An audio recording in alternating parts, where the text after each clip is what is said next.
before that, I got kind of cut off. We were... Mark is here for fighting the engines, or no? No. Yes. Okay. Yes, he turned into the T-Rex. Oh, that's right. That's and right. I got onto. Oh yeah, that's right. He was here, so he did Sunshine was kind of on the meet back for Figin that. a little bit. So yeah, so you did meet Figin. So we brought Figin with us, flew to the abyssal side. Is that what we're calling it? That sounds right. The Netherlands. The Netherlands. Not the Netherlands, That's right. but the Netherlands. Similar, but different. Wow, I hated it. We flew to the Netherlands. It's so hard not to say Netherlands. We got to Figin's town. No. The town he told us where the library would be. I thought that was his town. You'd never been there. No, not the library. We got to his town where we were going to meet up with his uncle. Oh, yeah. To the place. So we got there. They didn't like us. We walked into a party, got drunk. Well, some people got drunk. We got high. Yeah, that's right. That's right. They got high from drinks. It was weird. It was called beverage. It was great. And then we met up with the elders who were not helpful. And then we convinced them to let us talk to their devil. We summoned a devil. We summoned a devil. How'd that go? Not super well. We found out that he basically eats their souls, kind of. We found Sounds like a thing a devil would do. Yeah, right. I almost sacrificed myself. Yeah, Sunshine tried to sacrifice her life. We found out that he ate Sarah's soul, the partner of Elaine. The person that runs our guild. That's why she disappeared / died, however you want to call it, because her soul was eaten by this devil. So we made a deal that he would give her back to us if we found out the name of his master. So that's also a quest that we're on now. I have a cool scar. Sunshine has a cool scar now. And then we met up with Figin's uncle, who helped us navigate to a different continent in the Netherlands, where the library is supposed to be. What's the point of the library again? Some sort of information we were looking for an answer to, right? Like, is that where they keep the names? The name of the devil. No, we have to get to the library because it's supposed to help us get off the people's bodies into their souls on the soul tree. Oh, so we're actually sort of focusing on the main quest. Yeah, we are. Surprisingly. Attempt is being made. Sweet. And Figin's uncle, I forget his name, is also Sunshine's boyfriend now. Because I made a love potion. Yes. mm-hmm. Way to go. Yeah, I remember us talking about that. Matt turned us all into like bugs or something, and we made it into the cave where this library is supposed to be. He did that because there were a bunch of people camped out inside. It's basically they turned it into a mine, and they're mining these red flowy crystals that are inside. We fought a bunch of people and another dude who was obviously like their leader, who after fighting for a little bit jumped into this secret door portal, and we went after him, and that's where we are now. Also, I'm going to turn into a giant toad. That's new information. Oh yeah, remember we were fighting the thing, and she got the piece of dust that she felt in her veins, and she got lycanthropy with a toad. Toadcanthropy. Thank you. She's a werefrog? Yes. Well, actually, I believe the actual term is that a slod laid its dirty slod egg inside me. But I haven't figured out that that's what happened yet. So I just think a gross thing is inside me. And Yeah, it's really hard not to metagame the shit out of that because I don't want Lyra to turn into a slot. But or it might just alien and burst out of your chest. It's fine. It's true. It's fine. I think those are all the main points. Yeah. You kind of buried the lead there, guys. Well, you know, yeah. Lyra's a fucking slot incubator. That's a big deal. Like, well, you gotta summon the devil, find out its master's name. What? Slod. Explorating Lyra. Bad. Yeah, I'm really hoping that I can fix that with my new paladin abilities. Maybe greater restoration? I mean, it depends on if it's a disease or not. Well, plus the main problem is it seems currently in game, like you said, we're not really aware that that's what's going on. I don't know what it is. So, yeah, it's like going to get chemo and you have no reason to. It's like why would you go and do something so specific? So I enjoy figuring out how we're going to do that. That's horrible. But I felt it like swim up my arm, so I do spend a lot of time thinking about it and then gagging, which is super fun in character. I mean, that would make me gag as well. Yeah. That's it. Yep. Yeah. Meanwhile, so, you are behind. We ended the session kind of faded to black as the party jumped through a strange portal to they don't know where. It's true, we don't.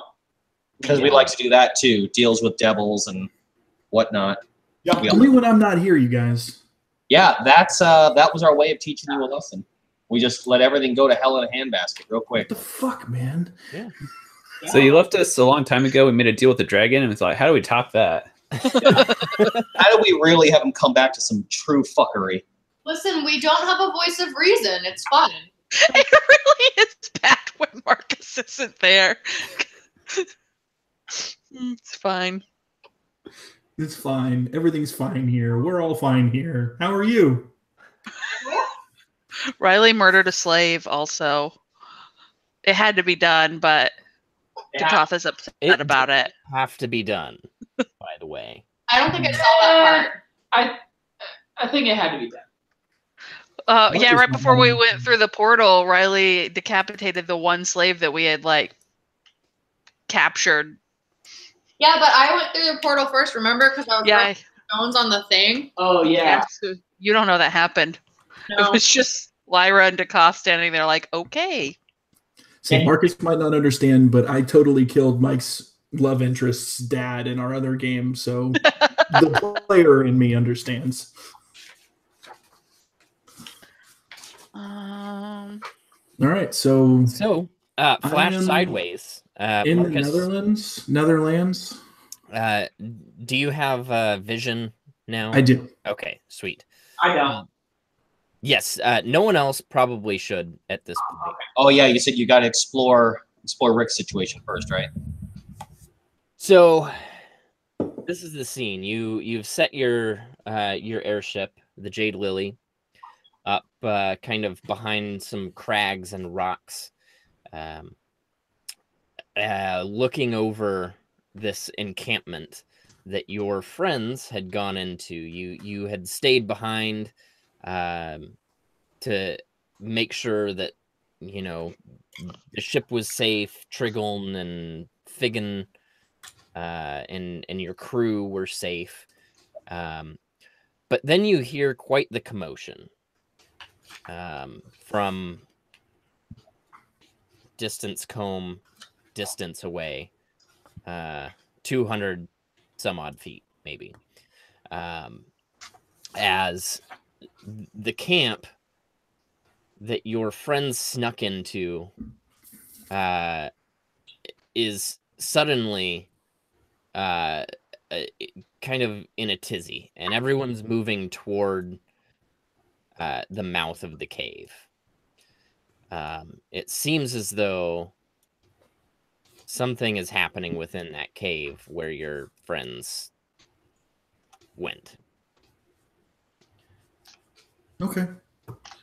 So I mean, I'm gonna go after him. Stop it. So. Not you. All right, so you make your way across the landscape. Every now and then you actually feel a warmth radiating from underneath the ground. There are actual like illuminated red veins going throughout the ground. And as you make your way through, you can tell that it's actually lava flows pretty close to the surface of the ground that are kind of creating warm ridges. And then there are chasms, just like cracks in the ground, where little bugs sort of critter and crawl out. They seem to be the only form of life around the area. By the time you make it toward the encampment, it seems everyone has gone inside. Cool. So I have a straight shot to the cave. You have in a seemingly empty encampment. Okay. The sounds that I heard, were they obviously coming from the cave? It was more the sounds of the people from the camp. Okay. Who seem to have been tipped off from the cave. They're like, you didn't hear anything from the cave, but they probably did. Okay, fair enough. I saw my friends come in here, so I'm gonna look around and see if I see my friends. I obviously don't. Yeah, nothing in the camp. Okay. You have some ramshackle tents, a couple yurts and things like that. But The fuck is a yurt? It's an outside tent house type thing. Yeah, it's sort of a more permanent but still semi-temporary tent. Cool. No people at all? No, it seems like everyone that was out here, and there were quite a few, have made their way into the cave. They all went in the cave? They all went in the cave. I'm going in the cave. You just walking in? Yep. All right. We can make that happen. Into the cave.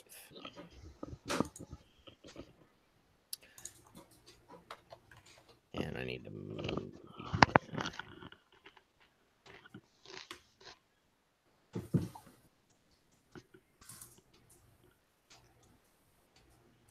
So you follow a winding path for quite a while, before you finally have the path open up into what looks like a cavern. And from within the cavern, or the mine, if you will, you hear mumblings and grumblings. Can I investigate one of these like glowy crystal thingies? Yes. Yeah. So, as you kind of look at the crystal, as you get closer, you see they have a luminescence to them, but the luminescence is actually coming from lava flowing through it. Like okay. So if I took it away from the lava, it'd be clear? It would still have a red tint to it, but it wouldn't be luminescent. Wouldn't be like glowy, bright fuck red? Correct. Okay. The crystals themselves are warm, but then as you're looking around a little more, and it confirms your suspicion, it looks like these gems are what are being mined here. You see them kind of laying across the ground, and lo and behold, they don't have the luminescence to them. They are they sort of look like garnet or ruby. Do I sense any kind of magic? Of those. from the gems?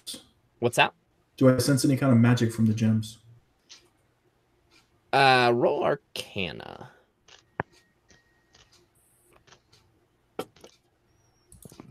It's not like an imbued magic.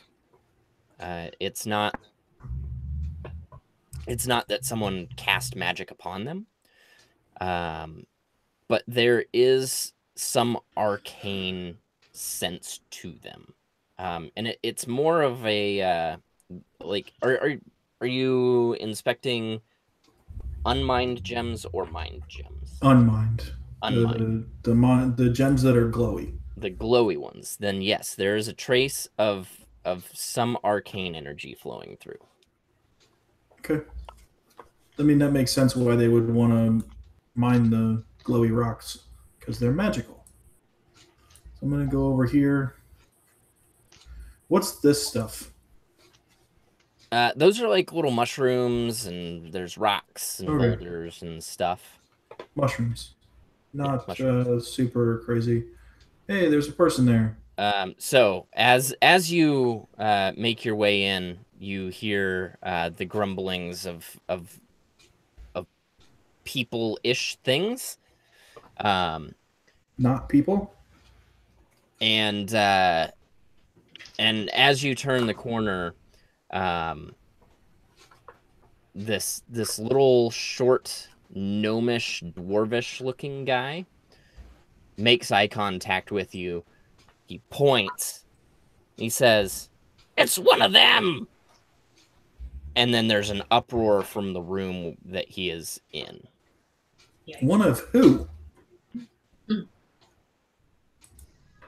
And so as you make your way, actually, as you like are standing here in this little pathway, you are seeing little dead bodies everywhere too. Okay.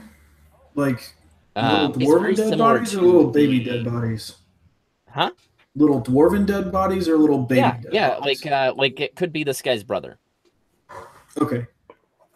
And there is a dead slod kind of like piled up right behind where this guy is. And then a little further down. See, Rick knows what a slot is. Does Marcus know what a slot is? I'm gonna say no. Probably not. So it's a big red toad, like a bipedal toad. Yeah. And so okay. It looks like someone came in here and slaughtered these poor miners. Okay. Hey. I don't. He tried to slaughter us first. I mean, if this guy fucking attacks me, he's gonna get wasted. That's just the way it is, because I don't know where my friends are, and I want to make sure they're safe. Hey, it's true.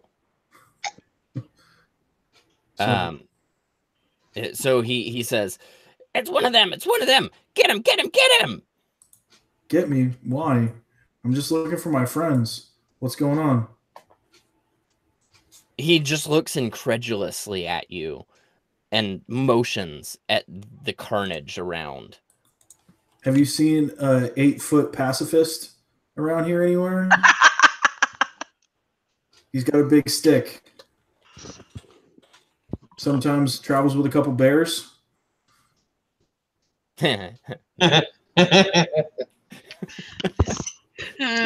Or 7 wolves. Yeah. Do they speak common? Yes, they do. Okay. I'm looking for my friends. I mean you no harm. Oh, really? Is that so? I mean, I could have already killed you, but I didn't. And as this conversation is happening, another one steps up, and another one steps up, and then like an actual human in a hood steps up, and another human steps up. No, and then, God. like, slithering sort of behind them all Oh, fuck. is a large red toad. They're under the control of a toad demon. And All right. and they all just kind of stare at you. This isn't going to go very well. Explain why you're here and why we should not kill you now. Because you can't fucking see me. I'm invisible. There we go. Well, that'll do. So you turn invisible. Right in front of them. Poof, And invisible. what? I'm invisible. You're totally invisible. And they're like, what? Where'd he go?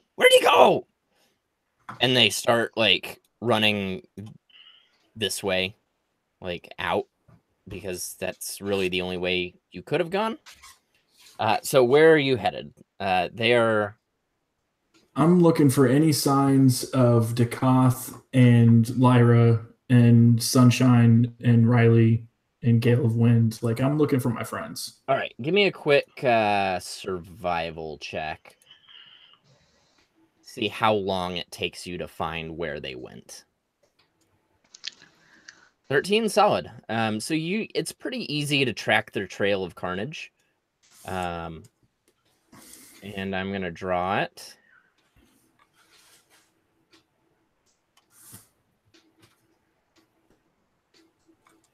Trail of carnage is like a little bit of an over exaggeration, trying to survive. Maybe only a little. And so the trail of carnage actually goes two ways at this point. It's not really the way north is not so much a trail of carnage, but you can tell someone went up there and there was a struggle up that way. But then as you go down here, you find at your feet, like right at this area here, a decapitated little dwarf lying there in a pool of his own blood. Having seen the toad demon, I am not very concerned with the dead miner. Fair. He probably tried to attack my friends. It's fair. I mean, did I get that right? Is that what happened? No, he didn't. Oh, But he would have.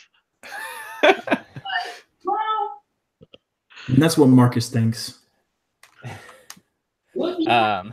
And so the trail terminates at this yellow X here, where there are two pillars,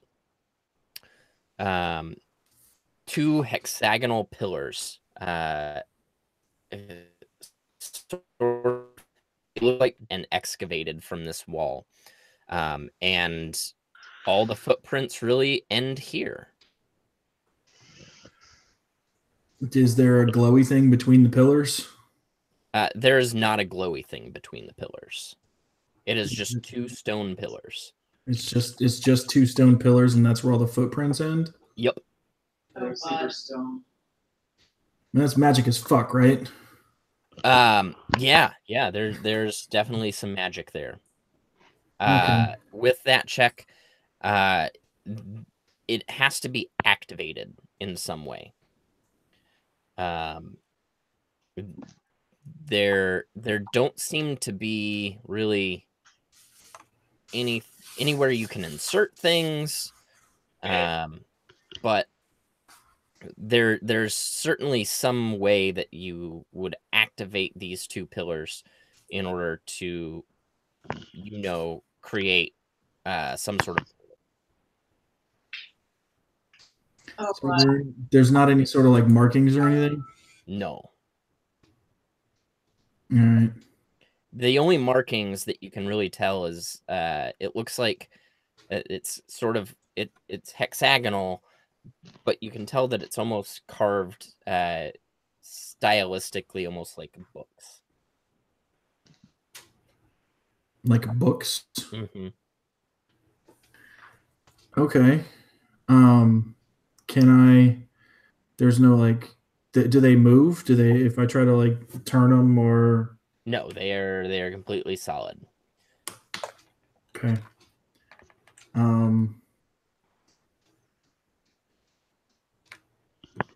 So there's no sort of like writing on the walls or anything. No writing. Give me an investigation roll here. Okay.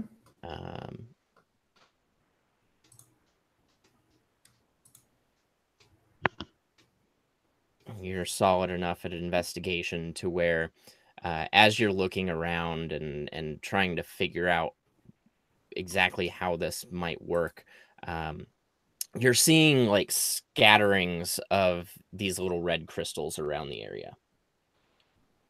Okay. So is there like, if I grab one of the crystals and like, is there any place for me to put it? Or like if I touch it to the thing? There's nowhere to put it necessarily. If I touch it to the to one of the pillars, does anything happen? Touching it to the pillar doesn't do anything. What about putting it between the pillars? You're just, everything goes black. Fantastic. Bye, Marcus. Bye-bye. Okay, went out black for all of us.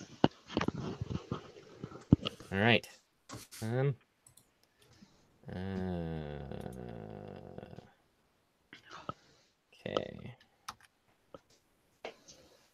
Okay. All right. So I am going to flash back over to the rest of the party. The green.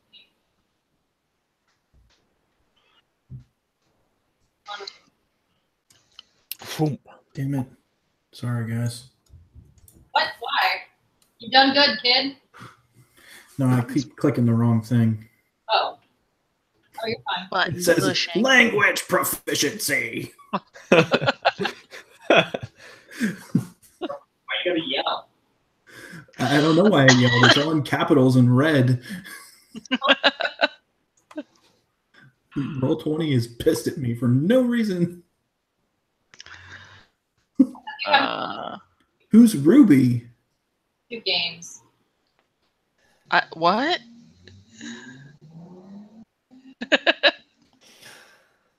Who the fuck is AC Slate? Oh, that's yeah, that's his thing.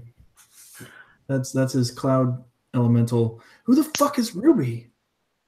Ruby is one of the dice from Tabaxi Tarot dice. Oh, okay. Mm-hmm. That's my daughter's name. Like, cutting a little close to home there, Mike. I didn't do that. Yeah, okay. I really didn't.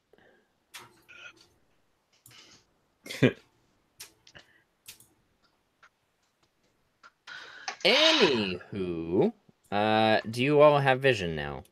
Hold on, Yes. the internet shit out on me. Yes. Yep. Yeah. I do. All right. Hey. You find yourselves, as you throw yourselves into this portal, standing in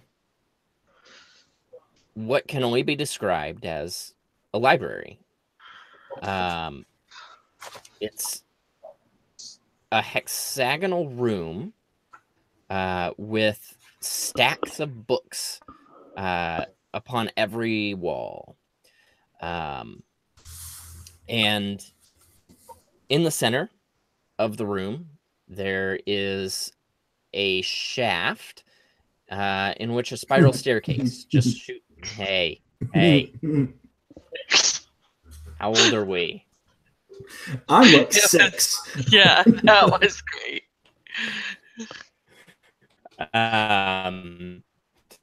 There is at the center of the room, and It's completely silent, illuminated by lanterns. And did Marcus just pop in behind us? So you will have been there maybe 10 minutes before Marcus pops in. Okay. So this is probably the library then, or? Are there any cool books over here? Does look like a library. I think we're in the right place. So you get to one of the stacks of books, and what you see are basically 6-foot bookshelves with 6 shelves. So each shelf being a foot, and then on each shelf a uniform number of books. Each book a uniform about 400 pages. On the spine, you see just more or less the spine of each one. Something along the lines of here, I'll put it here in the chat.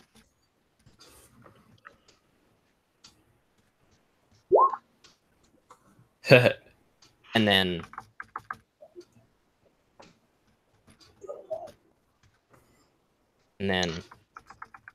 Hmm. and then Oh dear. unending. That's right. Books. That's on the spine of each book. Fine. Okay. Is it supposed to be nonsense or is it an actual language? You can't read that? We don't know. I want to cast Comprehend Languages. Oh fuck! I was gonna do that too.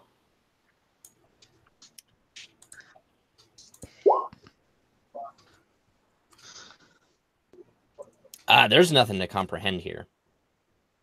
That is literally gibberish. There's no known language by which any of this would make any sense. I try and pull one of the books off the shelf to open it. Is it the same on the inside? Yeah. So you grab a book, and I am going to paste a link. Oh shit! You, when you if you follow this link, make sure that you open it in a new tab, because if you click it from Roll20, I think it will actually like just take you there in this window. Okay. Or you can right click. Oh, that's pretty. Oh. Huh. And so It's very long. Oh, the Library of Babel. 400.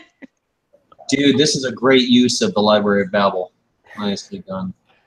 I'm into the pages are just endless jumbles of letters.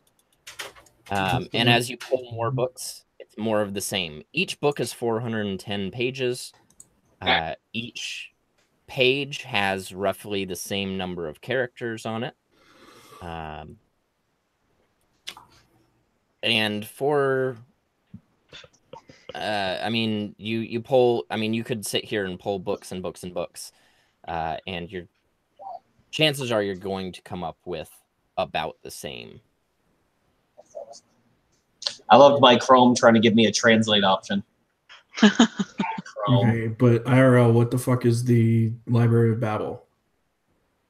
Oh, it is one of my favorite thought experiments. It is pretty sick. It's, I mean, you're literally in the Library of Babel right now. It's it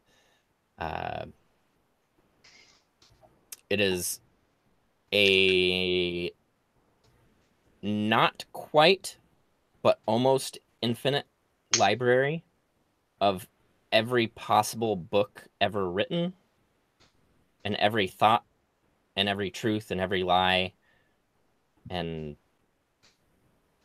like it's super cool. It's a short story, so pretty quick read. It's great stuff.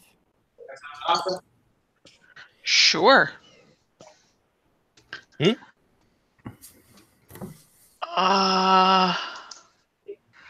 This is why I never became Okay. a wizard.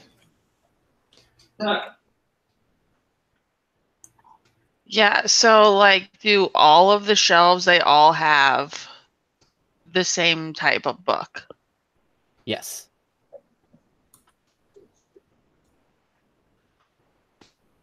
There must be some trick to being able to read these. No, I think that's the point. You're never going to be able to. We need to be able to read them to... So there's got to be a way to read them, because there's going to be no point to having a library of it otherwise. Do we have any crystals crystals? The crystals from the cave? Yeah. Good question. Oh wait, no, we definitely do. I took like a whole bag full. I did. You don't have them. Oh, never mind. We don't have any crystals. So like, it seems I'm like, as though yeah, as soon as you stepped through the portal, those crystals are gone. Huh. What is this magic? Can I?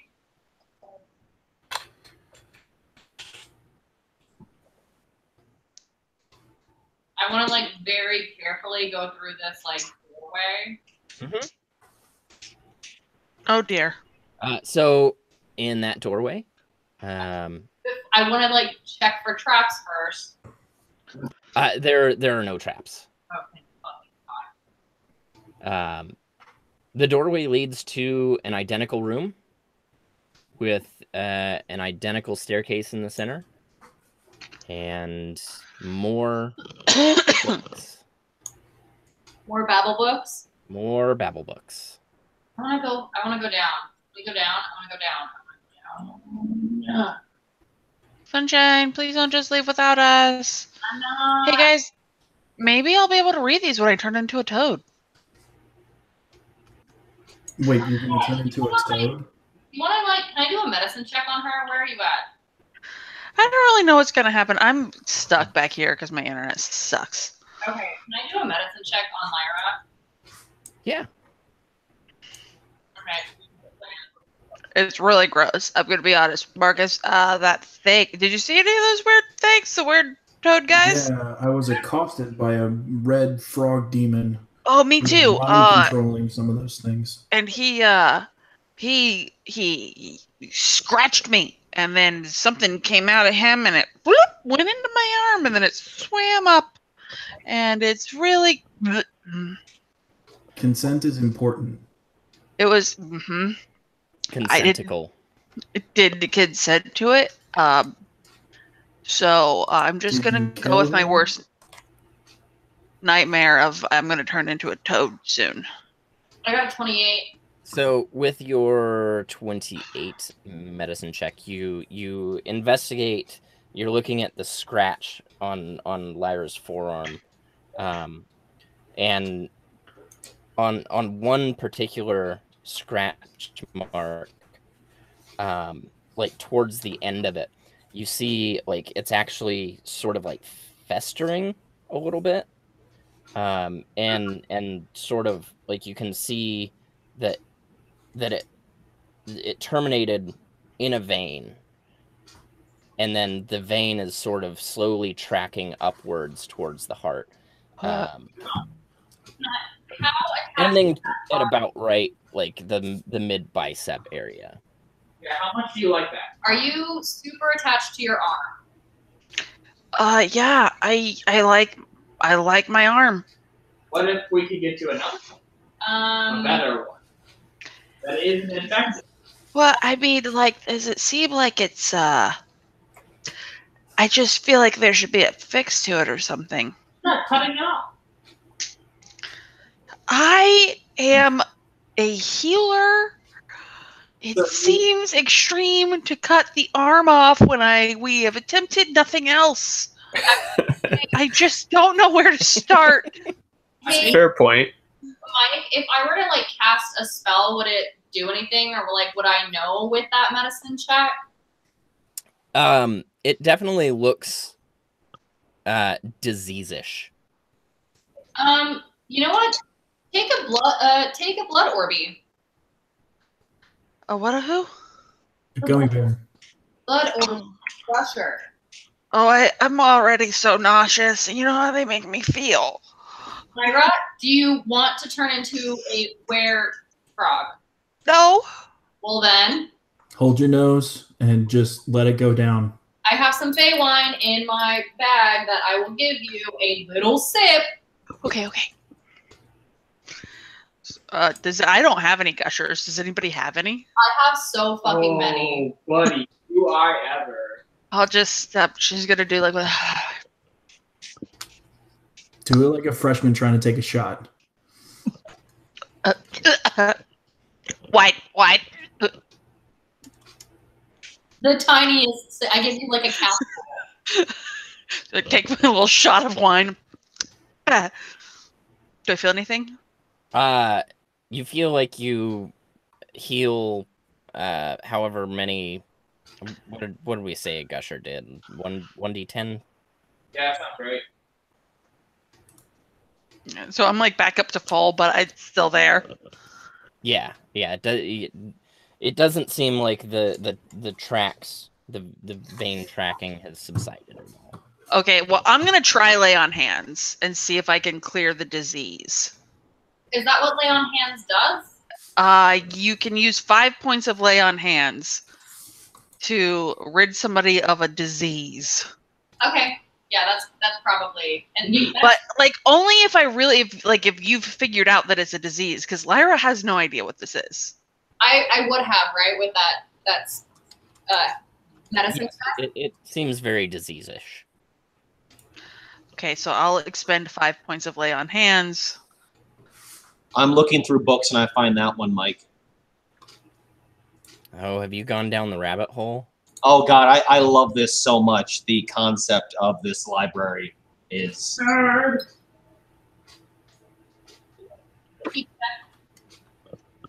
Does it make my thing go away?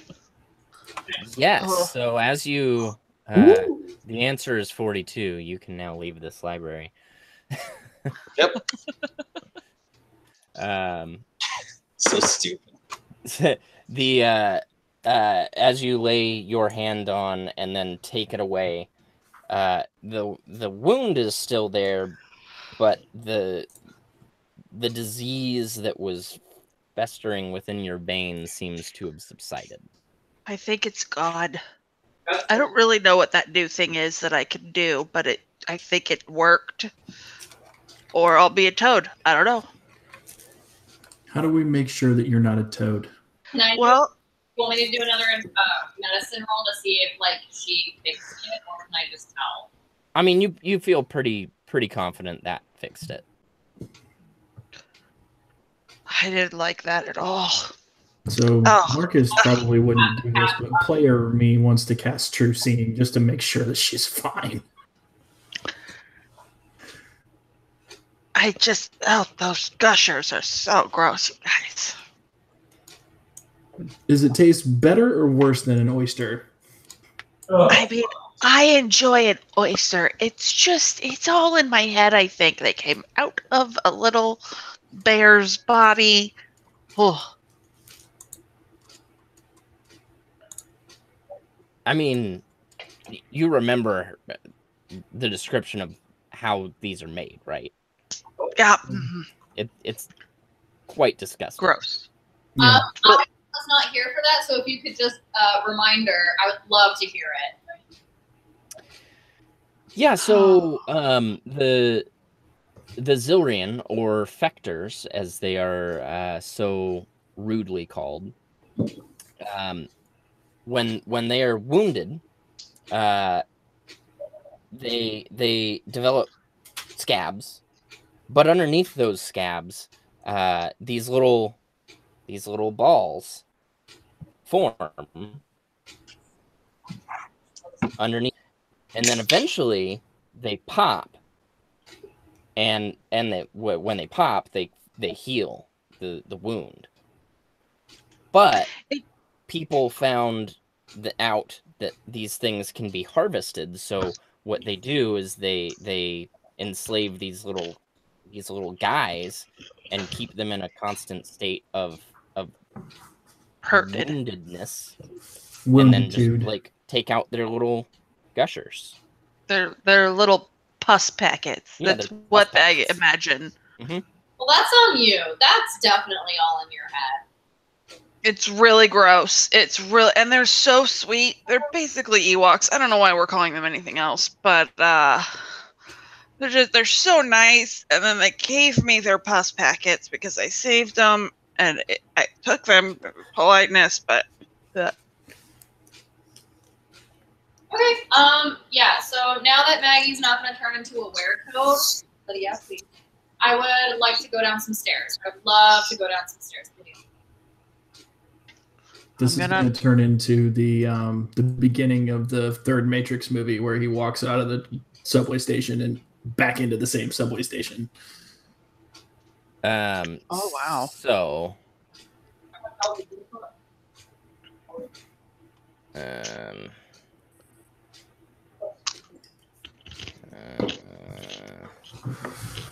you go. Okay. So you walk down some stairs.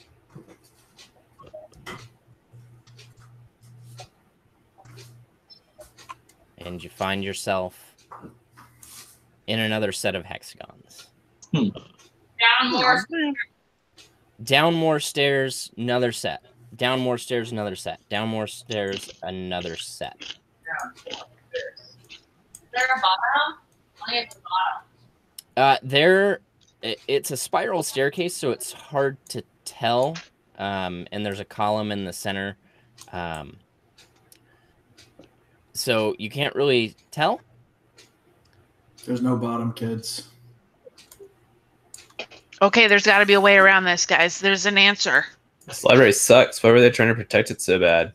Right? That guy seems like a dick.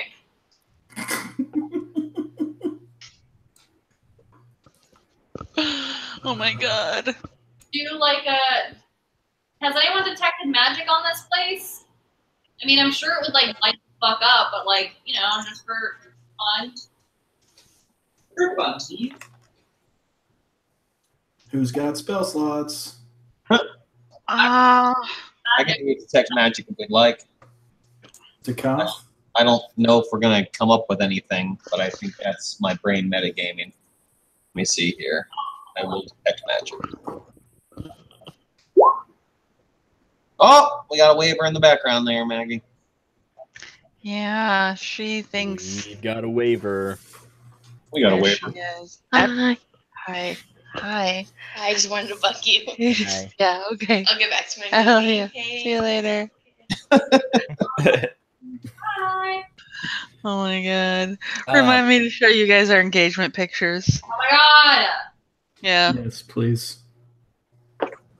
There is a surprising absence of magic. Yeah. For Rizzle? Yes. That's kind of These books are dumb. I pull another book off the shelf and I tear out a page. Ooh. the book attacks you.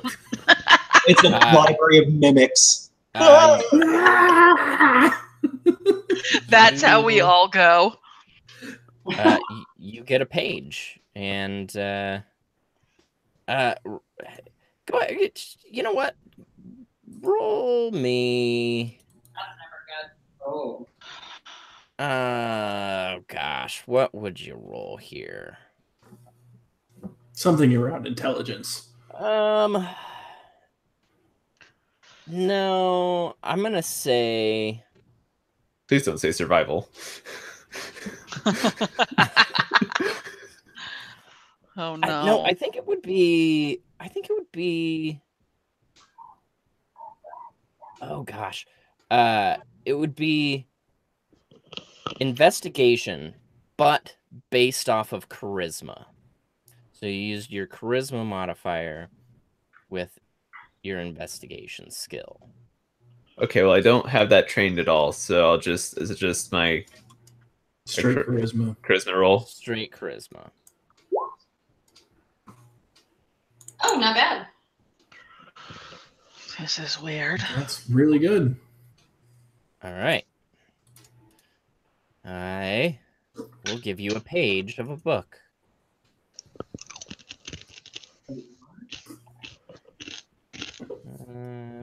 It's like page 876 of War and Peace. Well, it would only be in the first 410 pages of War and Peace. True. No, but it's out of volume 3. Ah, there we go. Multiple volumes. Like searching the Library of Babel, I just found a giant passage from Harry Potter. Like, there we go. Did you really? I mean, I'm cheating by searching it, but You're searching yeah. for the passage. Yeah. Okay. So the boy must die, asked Snape quite calmly, and Voldemort himself must do it. Cerberus. Cheater, pumpkin eater. That's the cool thing about the Library of Babel. Everything that could exist does exist. You can find your name in there with any different variation of something. It could literally say Marcus punches, Lyra, and it's in there somewhere. So that was the book that you took out, but the page is this.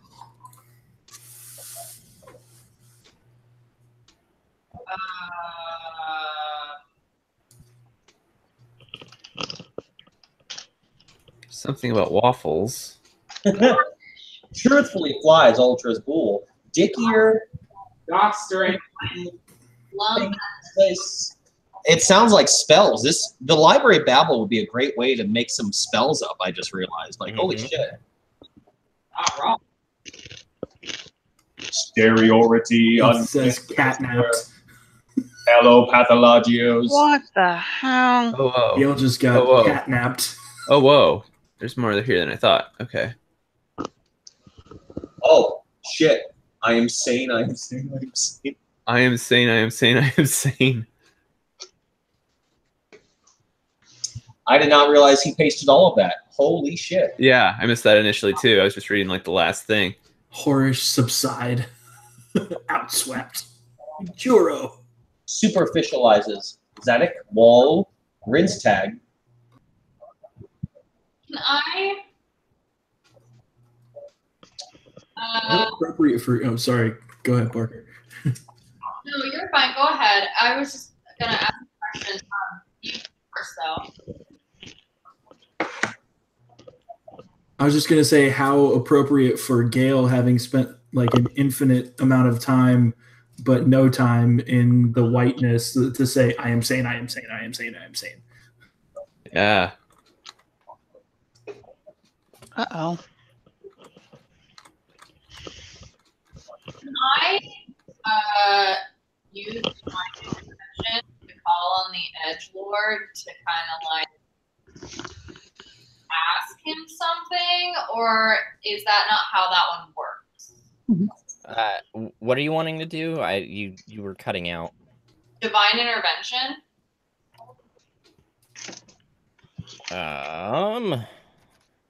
See what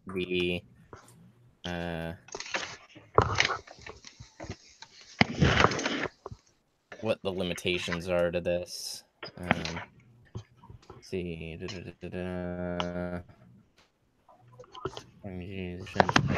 Left, lower than cleric level.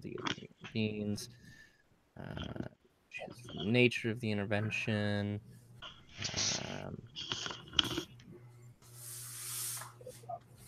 I mean, you should be able to do that. There's nothing stopping you from doing that. Is this something that would be useful for, or is it more so for like fight? I mean, it's it's really any situation where you would need aid. So ask a question or seek guidance or something like that. Yeah, I'm gonna call upon the edge.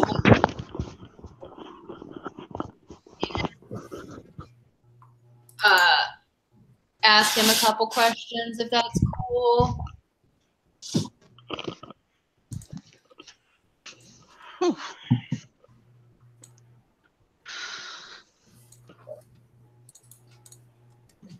Yeah, so roll a D100.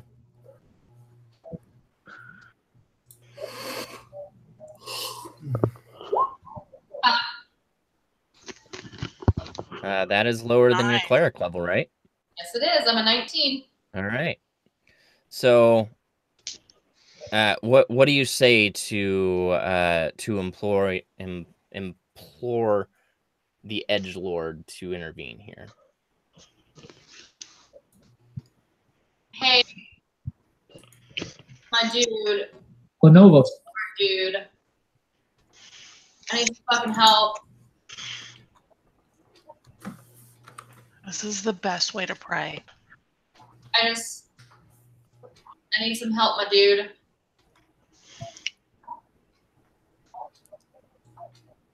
And so, like, this little this apparition appears in front of you, and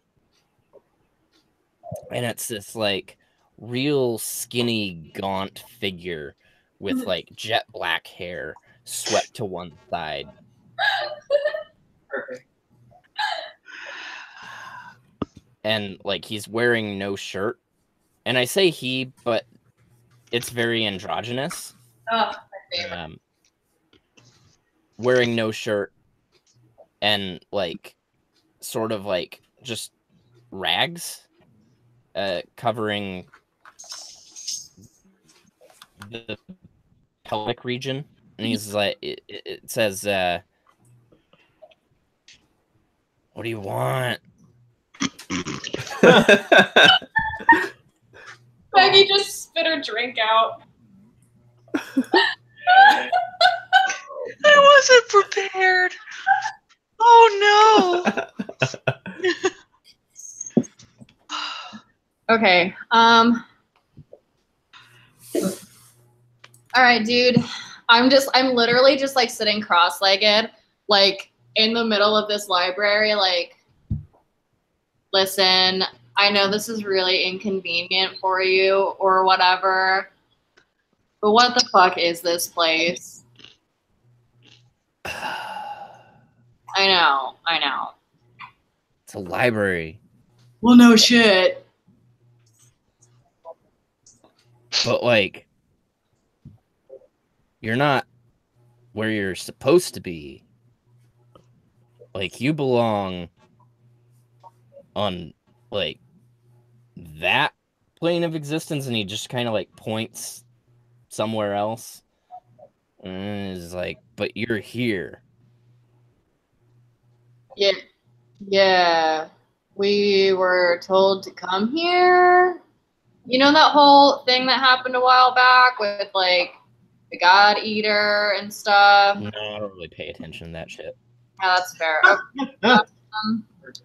Well, there were a bunch of souls that are like trapped or whatever, and we were supposed to come here to like get some knowledge on it and stuff, and so that's why we're here, but we don't really know where here is or what it is or what this page, and I like grab it from Gail. I'm like, hey, come here, come on, hey, like this page means or anything, and I figured maybe you would know. And I mean, flip. I know what this place is. You're in the Tower of Infinite Knowledge, the library of all that is and ever was and ever will be, and never was and never will be. Rad. But once you get here, there's no real way to get out. Cool. That's great. Off to a great start. But I mean, on the plus side, people still bleed here.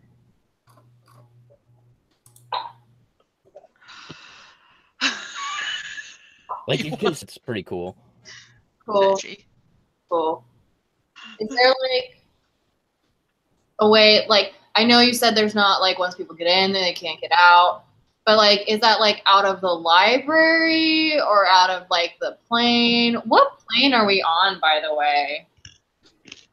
Oh, this is its own plane of existence. This, how long have you been going down these stairs?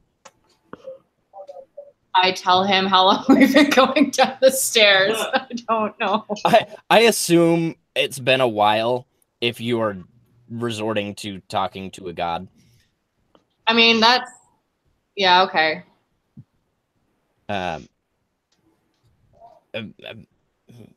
So here's the thing, like, a lot of people come here and they don't leave.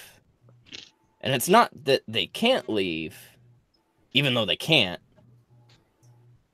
It's more that they get lost, or they like not lost in the sense of direction, but like in the mind.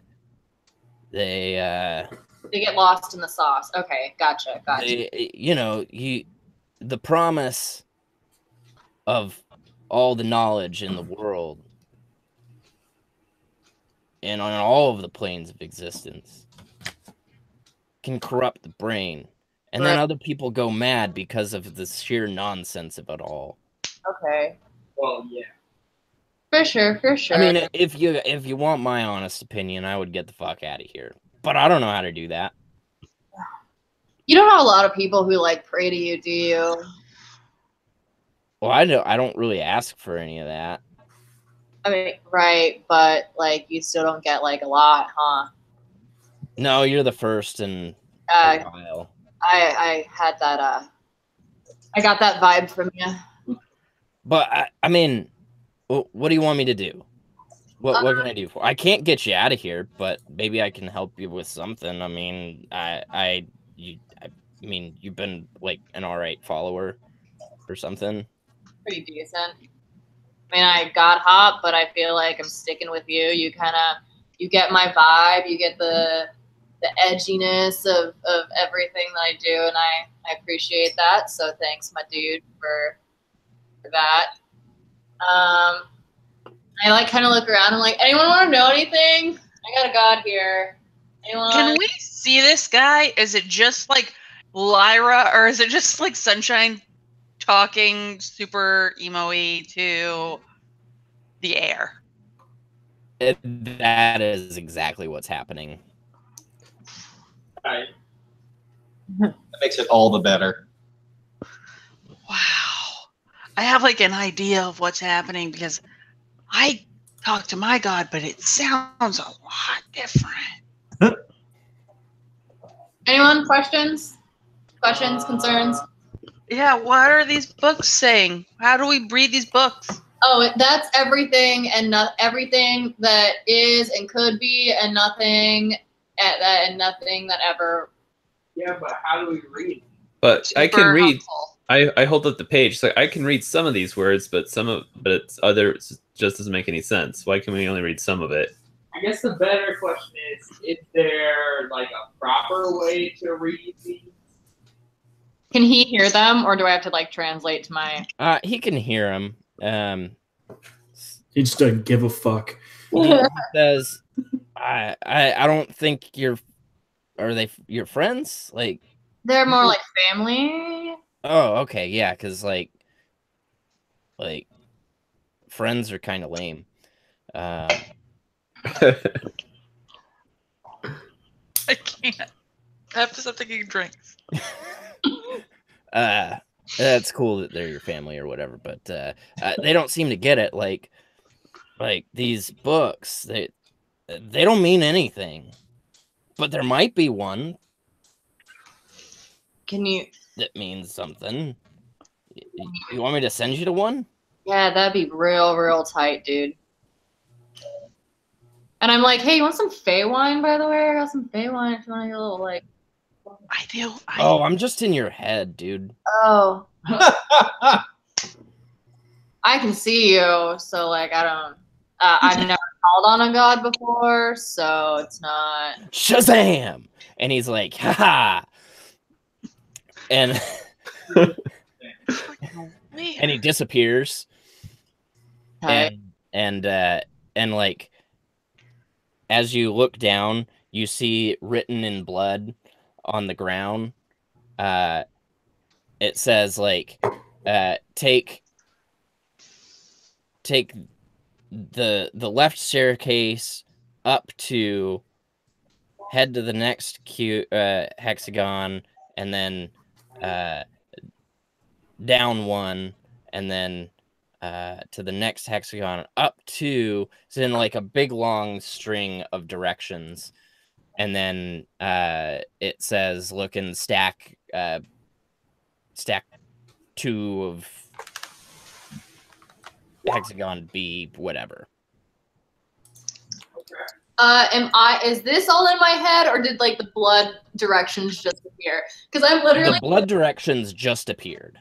Because I'm literally sitting there like, did anyone else hear that? He just said, he just went Shazam, and then, okay. I'm like a nerd. Listen, I don't judge your gods, okay? Where? But I'm just like sitting there like, and then it just like pops up, and I'm like, that's neat. Anyone got some paper? Huh. I like look over at it and like look up at Sunshine, and I'm like, Sorry. we're gonna need to God talk later. It's Go ahead. It's the edge word. It's fine. It's fine.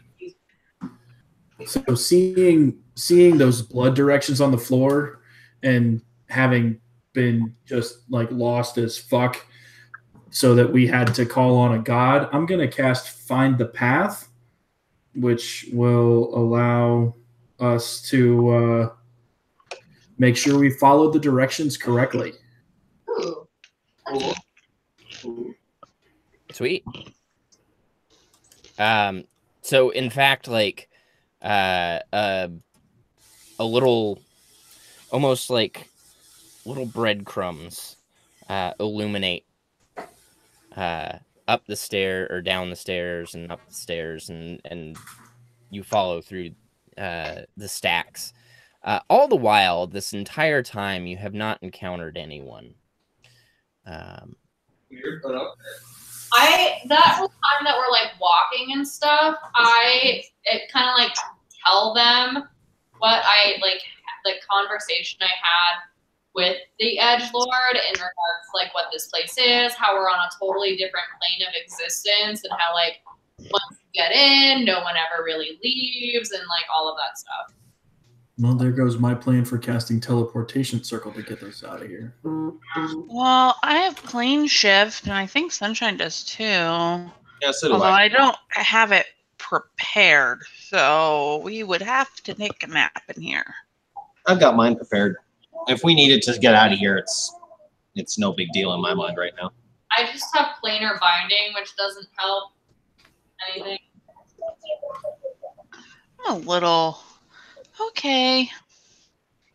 Different plane. All of these books are worthless, but Well, they're not worthless. They're everything that could be and everything that isn't. But why aren't they in a language that makes sense? I mean, they're worthless to us, at least. Well, some of them presumably will be in a language that makes sense. They're just, if it's like infinite. I don't know. We're literally on our way to. What you need is like a card catalog. I mean, yeah, you're not one librarian in this whole place, honestly. Or maybe there is, but they went mad. Maybe there is, but they're just playing a D&D character instead of their real selves. Yeah, Gail, come on. Oh. Say one of us would be really good at this if it wasn't a role-playing game. I love that you said what you need is a card catalog. I mean, he's not wrong.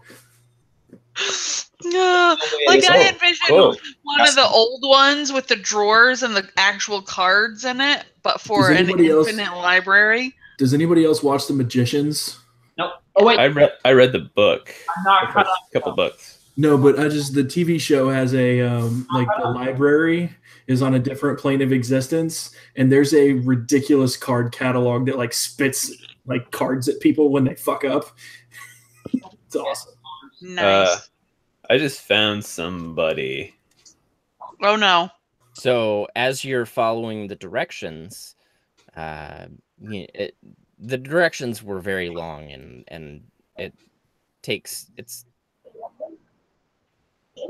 probably an hour's journey through the stacks. You eventually happen upon a man in heavy tattered robes, hood thrown over his head. He's just got his nose dug in a book. He's looking and he's reading and flipping a page, and he doesn't even seem to really recognize that you were there. Is this the end of the directions? What's that?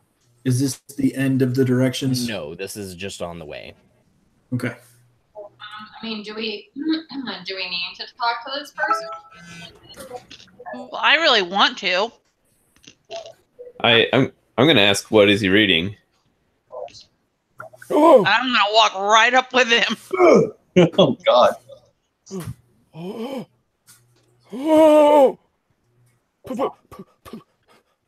Okay. People. Mhm. Are you trapped here too? Yeah. Where'd you come from? I don't know. Have you found it? We came from upstairs. Have you found it? Found what? The codex. Have you found it? The what now? No, but I have a feeling I'd be interested in helping you find it. What do you know about this codex? Oh. You're new here, aren't you? Yeah. Oh. Well. You have a lot to learn then. And you have a lot of time to do it. Oh. The Babel Codex. It's the catalog of catalogs. Does it teach us how to read all these nonsense books? Oh, no, there's no reading some of these. But it might teach us how to sort through them. But the legend says that within the stacks, there's a book that is the key to finding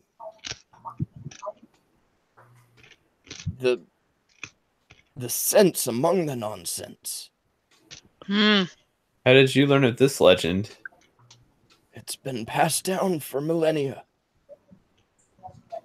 There are librarians such as I who dedicate our lives to reading every book in the library that we come across in hopes that one day we find it. And how did you get here? I was born here. What? You were born here? In the library? Yes. All Is sorts there, of like- stuff happens in the stacks, man. Says the librarian. Is there like food and housing and stuff here? He points at the the stairway, and in the center shaft, I did it for you. Thank you.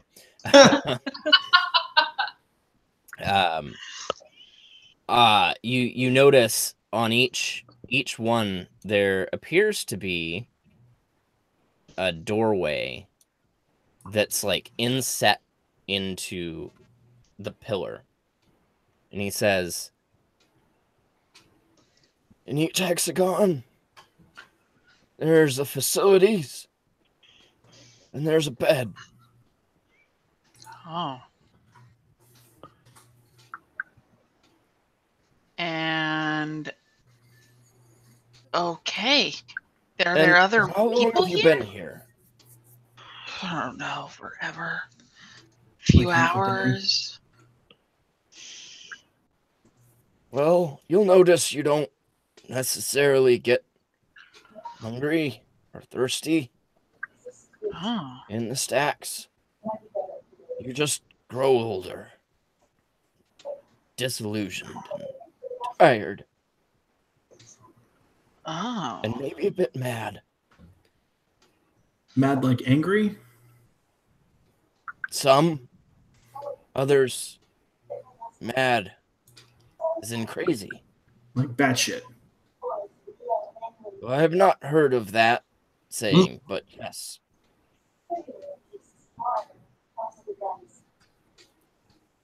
Hmm.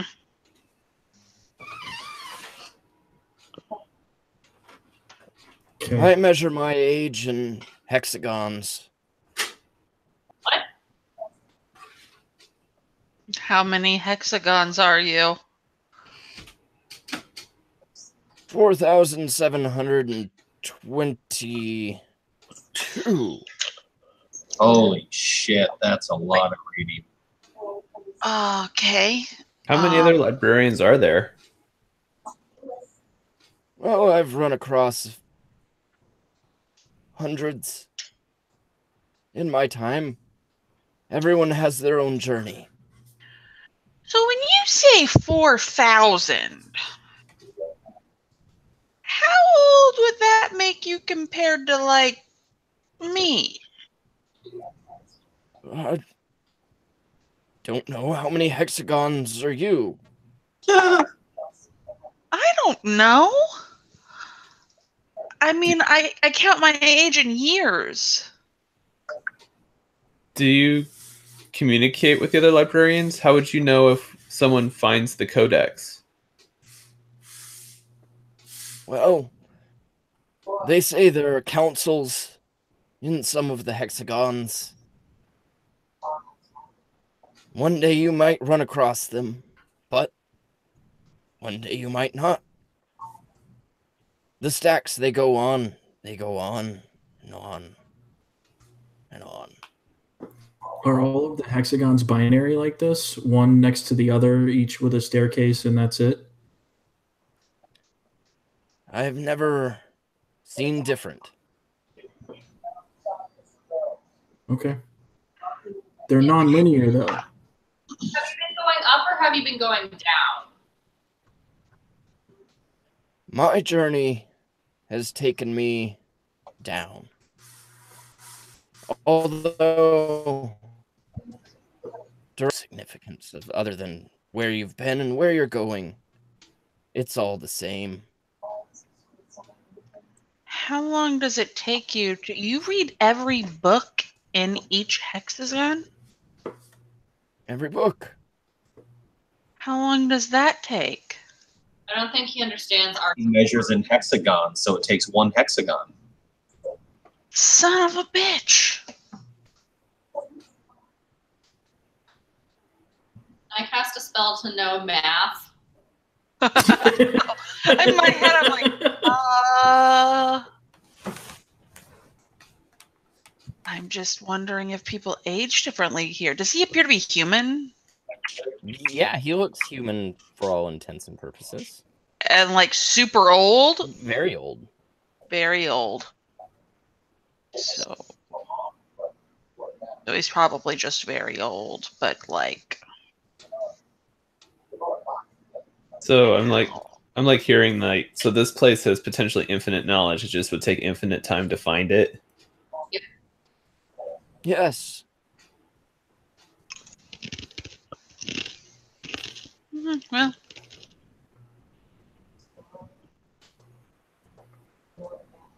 Well, So, what is your journey?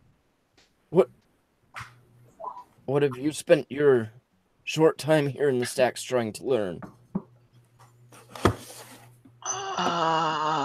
The name of the wind.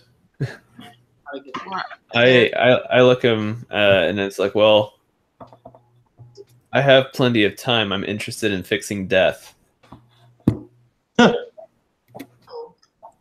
Fixing death? Fixing the death? Fixing a death? Gotta be more I specific. died once, and it was worse than any hell I could have imagined. Just existing in nothingness. I imagine like here, many people who've lost their minds, and I was fortunate enough to come back from that before I lost my mind, and I'll never die again. But I want to, if it's possible to fix that for others, I'd be interested in making that happen. I'm sorry. Did he just say he'll never die again? Yeah, he did. Yeah. You seek to make humanity immortal? Is that what I'm hearing?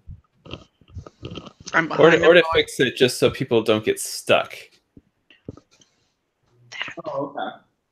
That's a little better. Yeah, I can back. So, you seek to destroy the death? I seek the answer to the problem. I don't know if the death, if that is the problem. See, there were these demons, and they came and they tried to devour our plane. And they stole people's souls, and I think that all of those souls that they stole are existing in this nothingness. I think we need to fix that, and that will ultimately, I think, solve the death problem. That's kind of what my God explained. I did a lot of praying over the last year. Your problems are very complex. Yes. Yeah, man. Yeah, I'm just a simple librarian. yeah, shit's weird. So, But We wouldn't that be here knowledge, if it wasn't fucking weird. yeah.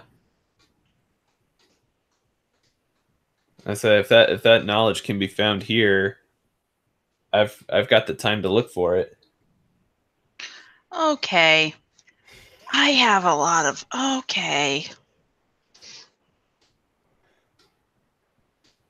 I feel like though it is important for us to find that book that the Edgelord was leading us to, because I feel like that book might be important. He didn't. Yeah, I think it's probably the answer to the problem. I mean, he didn't tell me what it was. He just said it's what we need.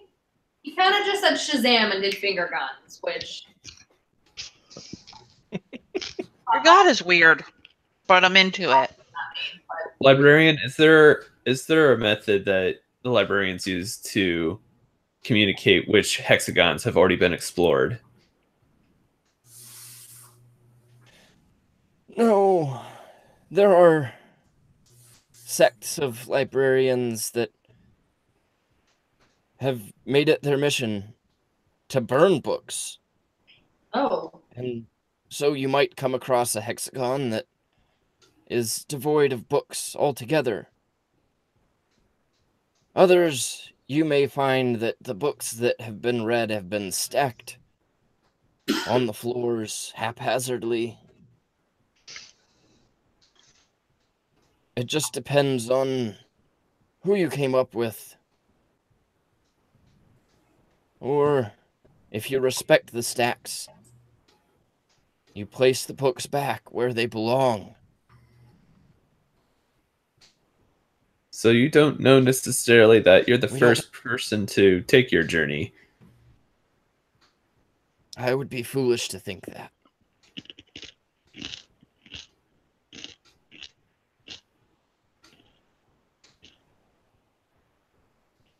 Huh.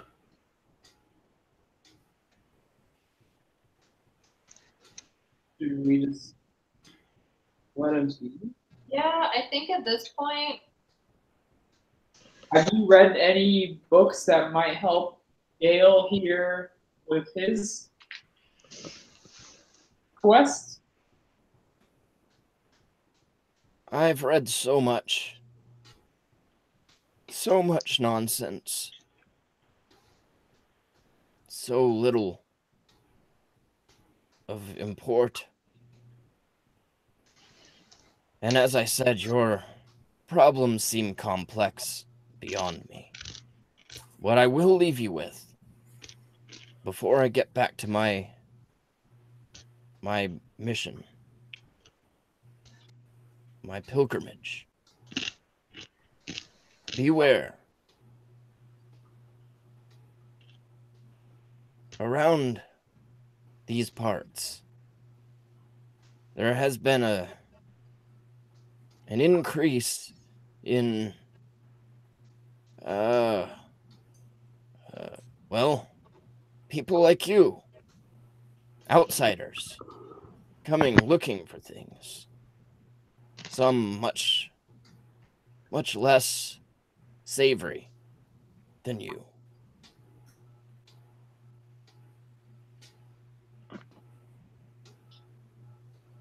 But if you don't mind, I would like to get back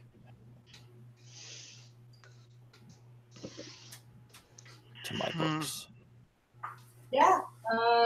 Sure.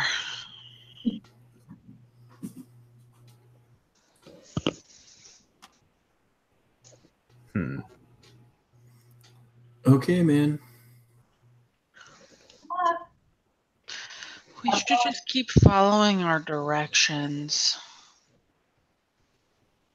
Is this where the directions led us to, though? It's just on the way. It's This not is the just end on of the the way. directions. Oh, okay.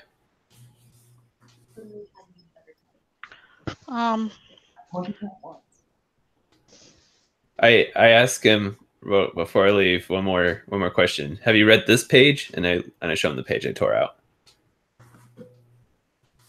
Oh no. No.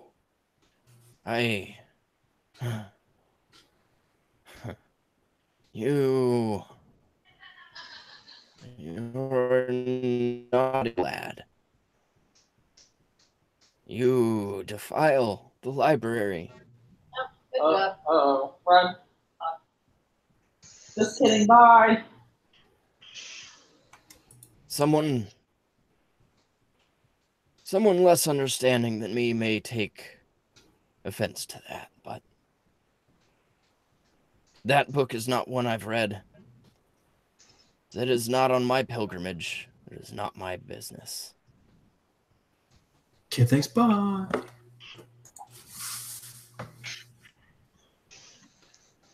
Well, good luck.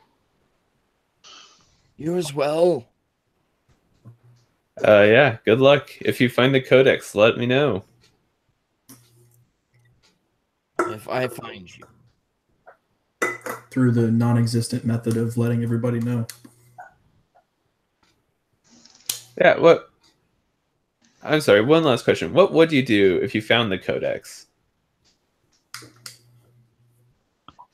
Well, then I would start to gather the knowledge that matters. And then as people came, they would know the truth. And then they would go find others.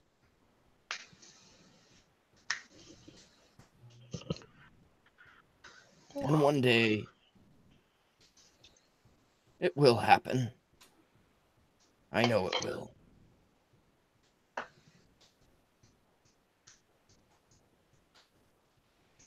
Well, cool. Good luck. Okay. Bye. Have fun. Love you. Goodbye. Okay.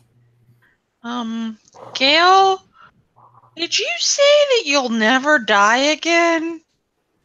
I'm kind of stuck on that part. Can we say that we're walking and talking? Yeah, you're Yeah, I walking. figured we were. Yeah, we're walking and talking. I'm also interested. Can we like get in this door in the pillar? Yeah. So now that you see it, it's like this perfectly sliding, and it seals with almost like surgical precision, but you can slide it, and then within one there is like a toilet with a sink, and there's like water in the basin. There's no like running water, but there's water in the basin, and then in within the binary stack of the library, on the other side, is sort of where there's just like a padded thing where someone can lean on and presumably sleep. There's one, and he said there's one on every floor, right? Yeah. Wow.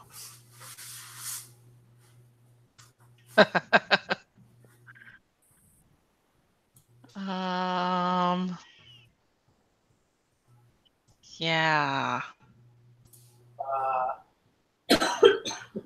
Going? Yeah. Let's keep going while Gail tells us why he's never going to die again. Yeah. Well, I figured out a way to extend my life indefinitely, basically, you could say. Oh no. So, if we can find a way to shortcut just the process of finding this codex for all of your sakes, that would probably be a good idea. But I feel like if it's just down to me, I'll get there eventually. Harry Potter fangirl and Maggie is really not liking this. Oh no. Well, But I mean, life cleric Lyra is also concerned. I mean, yeah, that's fair too. I mean, Gail, what do you mean extend your life indefinitely? Is that why you've been acting so fucky? have I been acting funky? I said fucky, but I mean, same thing. Oh, A little bit. You've been a little off, dude. Haven't really, haven't been yourself. You haven't eaten in I don't know how long, or slept also? All very good. All very true points. Yes. so yeah. Yeah, I'm gonna like walk up and like look in his ears, and like do the thing with his eyes. Like, what did you do? And I I'm mean, gonna cast Divine Sense to see if I can sense any fiends, undead, or celestials. You definitely sense some undead. Oh no! Oh no! I don't get. Oh no! Oh. Okay. No, this is fine. Uh-huh. How did you do this? I'm trying to go back to my notes to remind myself. It almost makes me want to cast a low healing spell and just see how it affects him. Yeah, go back to your notes to remind yourself how you turned yourself into a zombie. Oh no, I'm not a zombie. No, but let's see. It's now that you've taken an interest, I guess I would share. Let's see here.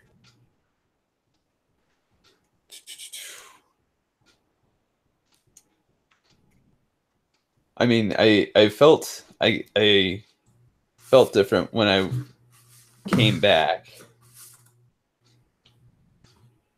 from being dead. Right. Coming back from being dead probably does that. What do you guys remember from that? You drew the card from the deck of fate. You were dead, and I brought you back. I mean, it happened so fast on our end. I wasn't even in the room when it happened. Yeah, I wasn't either. It wasn't only me. It wasn't just me and Gail, was it? No, there were other people there. I think maybe Dekoth was there, but I wasn't. Yeah, I think that sounds familiar. Oh, you know what? I think you were all there. I remember Mike, were they there when we were talking with Chainth? When Chainth was telling about her friend Callista. Callista, yeah. Mm-hmm. Yeah. Oh no. So I had been lost in the death for a while, and then Chainth told me to seek out Callista, and the robe I've been wearing all this time, the magical, not weapon, but the artifact that I gained from Chainth at that time was Callista's robe. But when the more time that I spent back in this life, I felt not exactly the presence, but almost the presence of. I felt very close to this person, Callista, and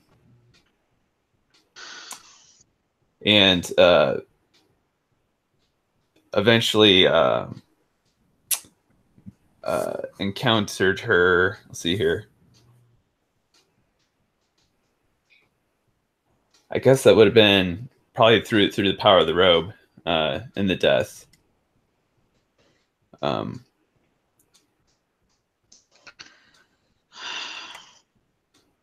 But she was still stuck there to this day. But as before she died and became stuck in the death, she sought eternal life. So I was able to work with her and with some of the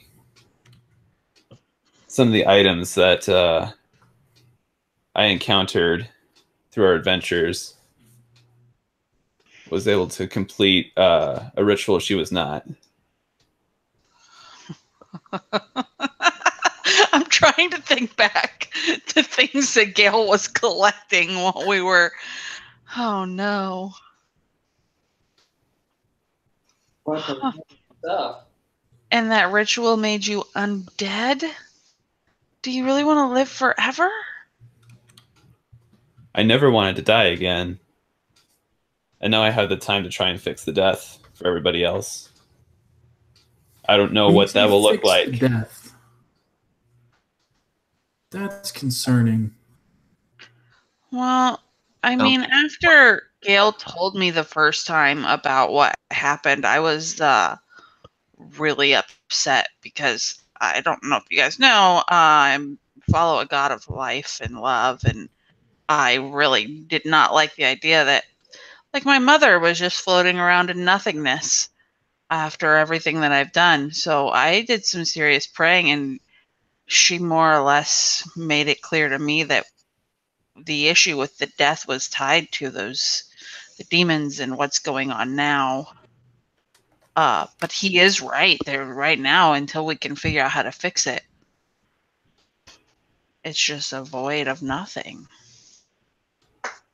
That. I So don't what know happens after we fix it? Well, I mean, It probably depends on what the fix looks like.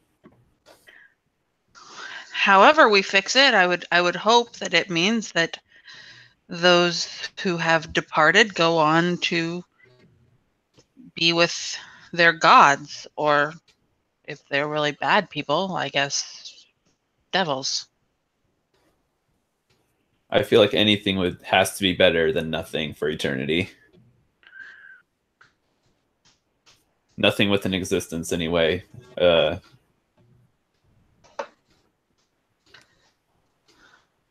But I think that figuring out how to get these souls on the soul tree back to their bodies is the key.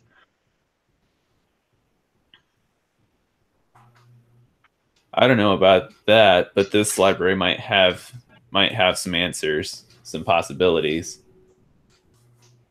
I think it's all connected. That's at least how it seemed to me when I. Well, I have the time to entertain that possibility, so I'm willing to accompany you while we investigate that. I'm not sure if undeath was the answer, but okay. I mean, I really hope that Matt's face is what Ducaste's face is. Kind of. I'm just like, holy shit. I'm having to remind myself, I'm like, why the fuck are we here now again? Yeah, what? Oh my god. We're still walking, right? yeah, we're walking and talking. Yep. I mean, Sunshine is just gonna be like to each their own. Like, not everyone wants to die. I mean, Gail's already experienced death 4 times than we can begin to imagine. Yeah. If Gail's on some sort of, like life quest to stop death from happening for any one mortal anymore, then I've got a problem. If he just, is trying to find something that works for him and maybe people who are actually interested, then cool, go for it. But yeah, Ducaste being, so in tune with nature and his goddess and everything like that, my life will end one day, and I will welcome it as the end of, my time on this planet. No, I don't want to avoid it. So if he tries to end death for everybody, well, we've got a different problem then. But No, what I'm saying to Koth was that if you die now, you'll be trapped as a consciousness and nothingness for eternity, and there's nothing worse than that I can think of. yeah, from your experience, it sounds like that sucks. So no thank you. And there was no, I was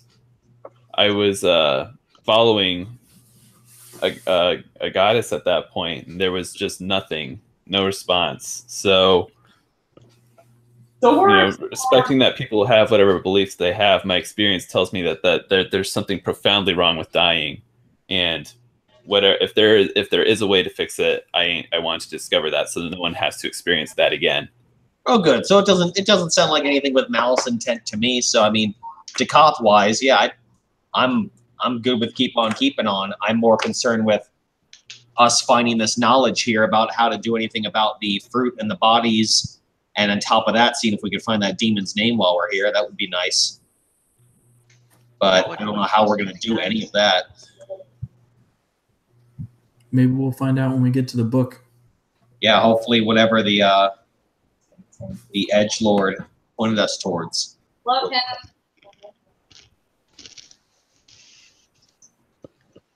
All right, so the hike continues as you're walking, and as you come up upon a landing. Let me move you all.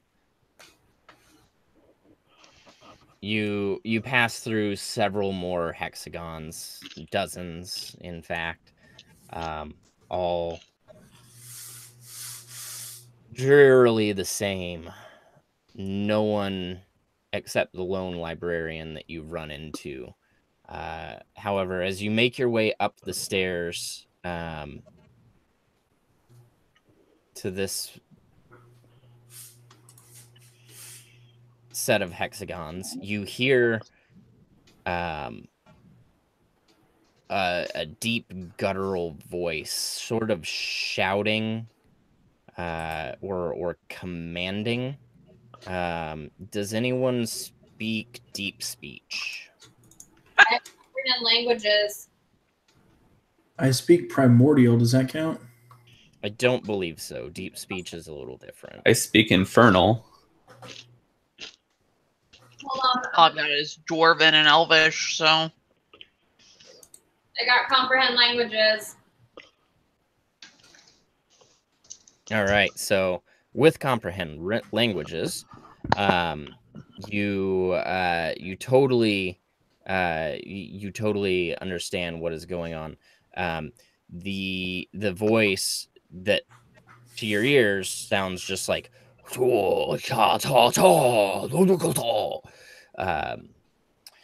is saying, "Find the book, find it. We know it's here. It's close." Yikes.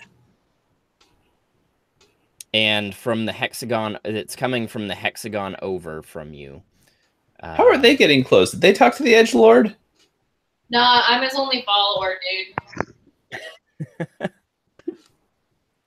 I picked an Instagram account with 1 follower. Perfect.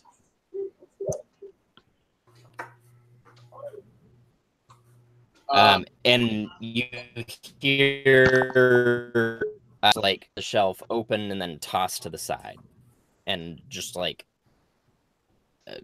the stack that you are within looks like it has been ransacked as well. What do I see in this room? So as you move towards the doorway, you see 2 hooded figures. Again, just like grabbing books, flipping through, and then tossing. And then there's one figure sort of like pacing back and forth, giving directions, pointing and shouting. Hey guys, there's a couple dudes in the next room.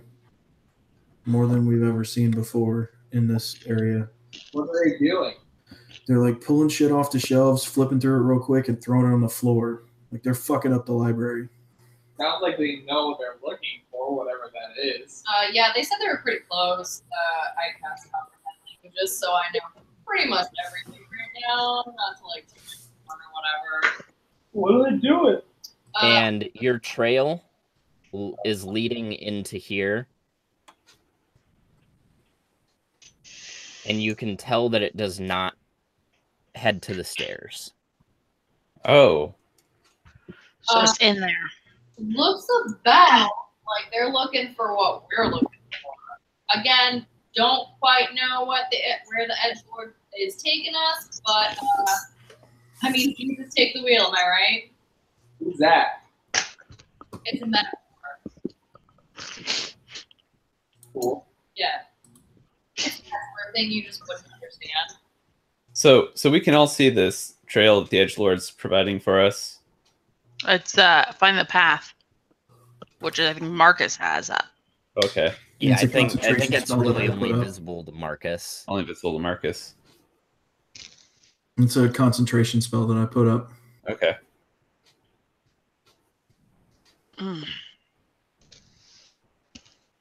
So it seems like we need to go in there and stop these guys. Probably. Looks like we need to handle some business. Good. Glad I used both of my 5th level spells in that last fight. I wanna sneak in? Should we sneak in? I feel like sneaking is a good idea. Probably for the best. Yep. I would agree. All right, so you're sneaking in. Sneak. Oh, I always like sneaking. Are we rolling initiative? Is that what that turn order means? Are I'm we putting it rolling up there initiative just in case. or stealth? Oh, good. I took a feat.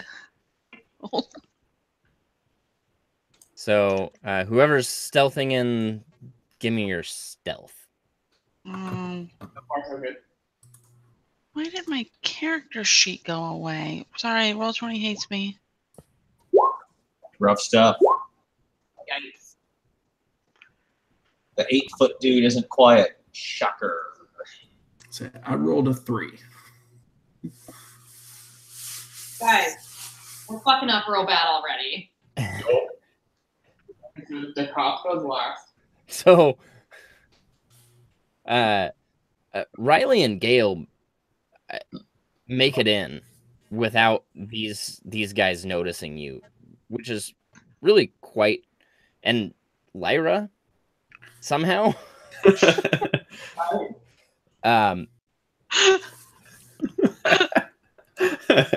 it seems like Makes no sense. like these guys are very very deeply intent on what they are doing, and they don't notice the three of you. But then Dekoth walks through the doorway and just like bumps his head on the short doorway, and is like, "Ow, fuck!" Perfect. Absolutely. Nice. So put yourselves where you would like to be. I'll draw a line to where you like the farthest you can be in is like right there. Okay. I'm having weird roll 20 issues, so I figure I'm in the doorway based on your description, so. Yeah. I mean that's awesome. Yep. I can't get her to move. There we go. And yes, so at this point, we will want to roll some initiative, because the apparent leader steps forth and says, what did he say? He says, Abhishek! And Sunshine would understand that as, "Are these the fools?" And I just say back, probably. Yeah, that's us. Don't worry about it. What's up? What's up, my dude? And then from around the corner,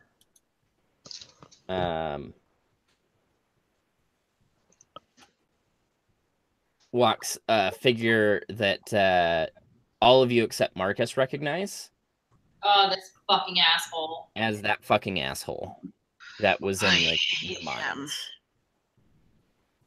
Is this the slot that infected Lyra? No. No, this is like the devilish type of dude that was really in charge. And we could not kill him. And a turn. He rolled a 9. 18. My initiative didn't go up, so I'm going to do it again. Make sure you have your token selected. Makes sense. 9 or 6. Yeah. Okay.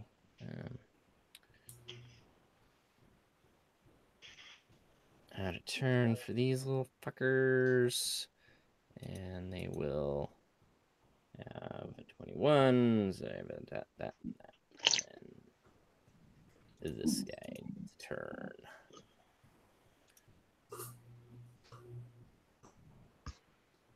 All right.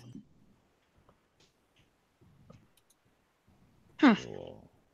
Descending. All right. So the red demon devil looking dude comes around the corner and points and says, "You fools followed me." Told us not to. Of course we were going to. "I was sparing your lives. Now you will die." And Okay. That was your mistake. and sort of shambling from around the corner, tossing a book aside, this this very like zombie looking dude reaches up a hand and he will do something. Go the fuck to sleep. Right.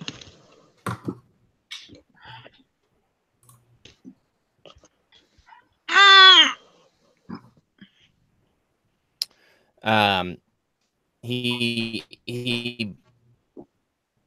just a frail finger kind of shaking and points at Riley. And he's casting Phantasmal Killer, so he taps into the nightmares of you and creates an illusory manifestation of your deepest fears. It is visible only to you, and you must make a Wisdom saving throw. What does my ring of spell turn into? Aside from turn spells, whatever. I'm looking it up. For turning. Advantage on saving throws against any spell that targets only you. In addition, if you roll a 20 for the save and it's the spell 7th level or 7th level or lower, the spell has no effect on you and then targets the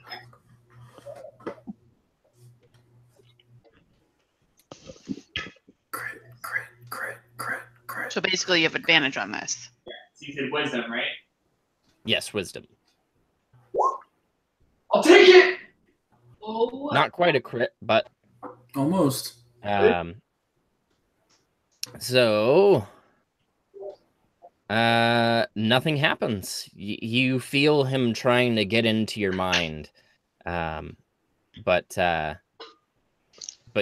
your resolve is there. Okay. The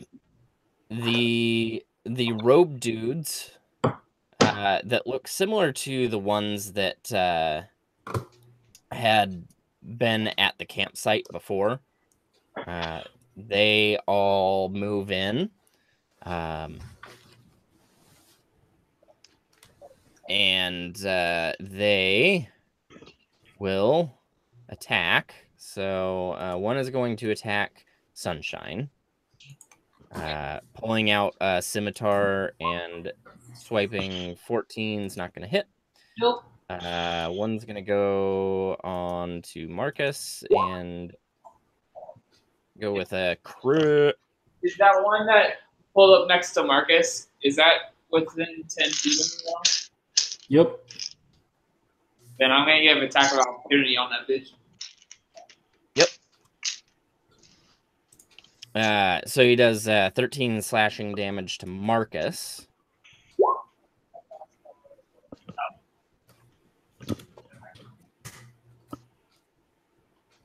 Wait, why do you get an attack of opportunity? The Sentinel? Is that what you're thinking of? Oh yeah, you have the Sentinel feat, right? No, I didn't take Sentinel, but my halberd has a 10-foot reach. Right, but he wasn't moving out of your. Yeah, that Sentinel's the only way you could do that. Oh, into you're right. Oh bad. Find the path is gone, you guys. Oh no. I rolled a 2 on my con save. Oh. Okay, but did you like kind of look and see which it was? Yeah, like I know sort of where it ends. It's not like right fucking there anymore. All right. We can still find it, but it's gonna be tougher now. And then this other one is going to throw the book that is in his hand at Riley. Yeah, I think he's just throwing a book at her. Yeah. I mean, he's just throwing a book. fuck your book. And whether it hits or not is inconsequential. It was just the panache of throwing a book at an enemy. Feeling very Austin Powers about that. Like, who throws a book? Honestly. I mean, that's very true. And it is Marcus's turn. All right. So here's what we're gonna do. Whoa. Each one of the targets that I'm about to attack is going to take 31 damage on a hit. The first one that I'm going to attack is going to be the one straight in front of me. And so we're going to 11. 17 hit his armor class. Oh, yeah, he's killed.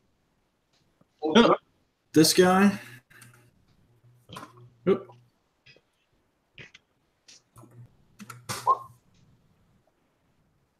$23 hit his armor class. 23 does hit. The Deathlock.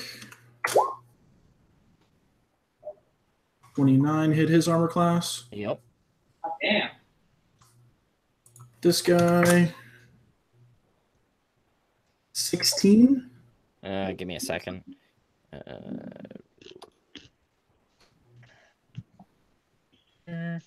That guy, 16, hits. And this guy.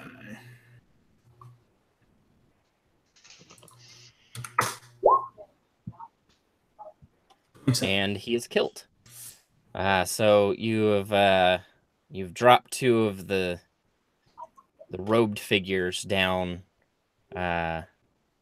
The book wielding cultists. Cool. Effective. And I'm going to teleport there. All right. That's my turn. Riley? You've got 10-foot ceilings, basically. Thank you for clarifying. Nope. Right over here. Oh, yeah. Oh, it feels so good. Riley, you don't have a dick. It's so good to suck it. There's other things you can suck. Yeah. It's awfully presumptuous when you just assume it means dick. I mean, you don't know. It's just wow. Yeah. Are we just multiplying it? So that the +7 is the extra damage. Just So, the extra damage, yeah. 23. Yep. Okay.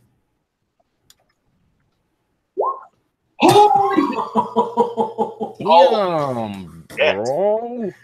Can't make that up. Hey, save enough pussy for the rest of us, guys. Come No. on. Damn. Between you and Rick, yeah, you're gonna kill everyone. Phew. 2 crits in a row. Just gonna screenshot that. Okay, good. Very good. And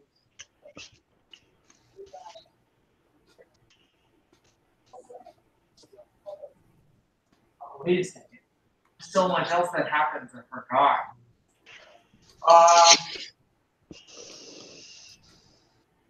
He has to make a. Oh wait. Any of his attacks have disadvantage against me for 4 rounds. I'm gonna do that.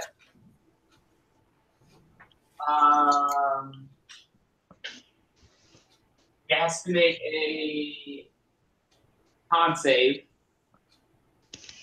For both attacks. Huh? For both attacks. Yes. Unless the first one. Yeah.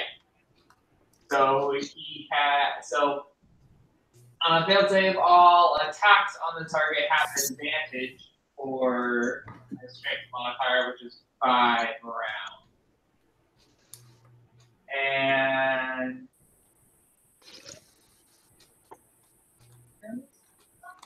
That's insane.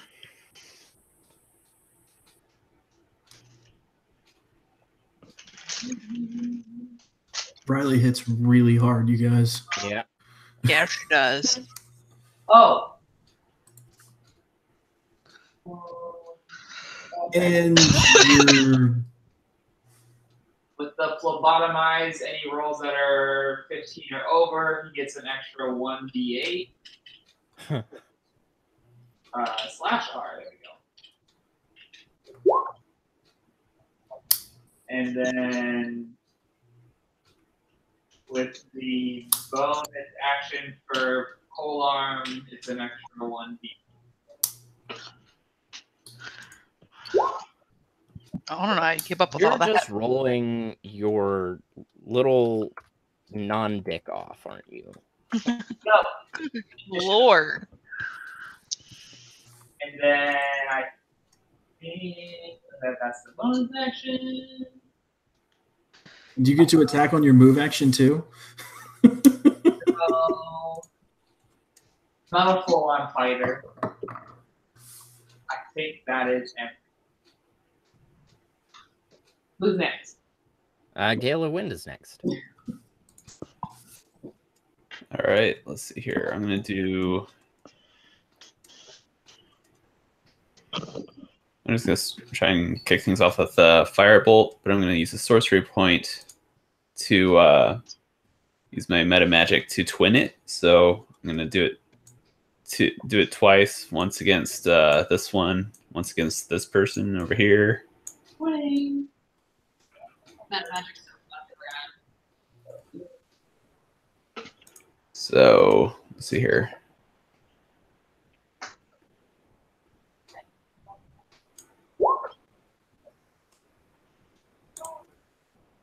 So if I'm trying to hit this one first, does that hit? Yes.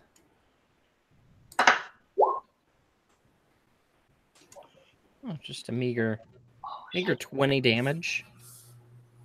All right, and we'll try the second one on the second target here.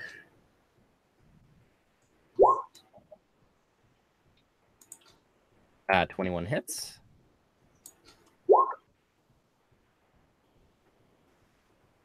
Oh, only 24. Good. Are these tables or like additional shelves that are separating us? I think they're Wait. rugs. They're rugs. Oh, Yeah, those those are are rugs. Oh, right. I was like, what? I got to get around this stupid thing? Okay. Yeah, they're rugs. And then how bright is this room? Are there shadows around at all? There are not really shadows. It's all fairly well illuminated. Okay.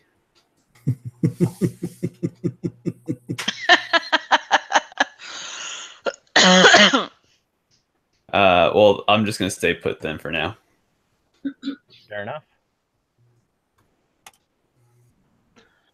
Sunshine?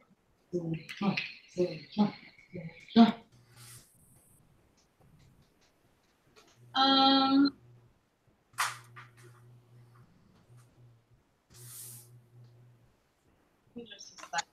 Do we know if these guys are like undead or anything like that?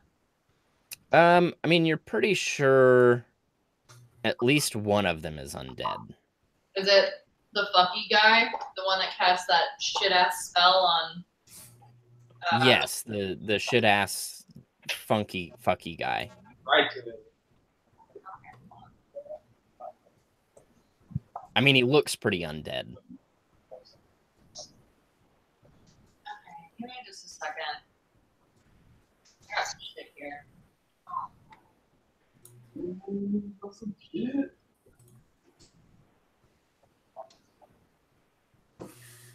I'll be right back, you guys. Don't we have some fucking thing as clerics matrix where it's like turn undead? Hold on. Yep. Yeah, that's your channel divinity. Okay, thank you. An action, you can turn out your holy symbol at any magical darkness within 30 feet of you. I mean, he just runs away though. 30 feet of you must make a constitution saving throw. Additionally, each hostile creature within 30 feet of you must make a constitution saving throw. A creature takes radiant damage equal to 2d10 plus your character level on a failed saving throw and half as much on a successful one. But because I'm level 19, give me a moment. I know that it does some other stuff too, I think. Give me just a moment.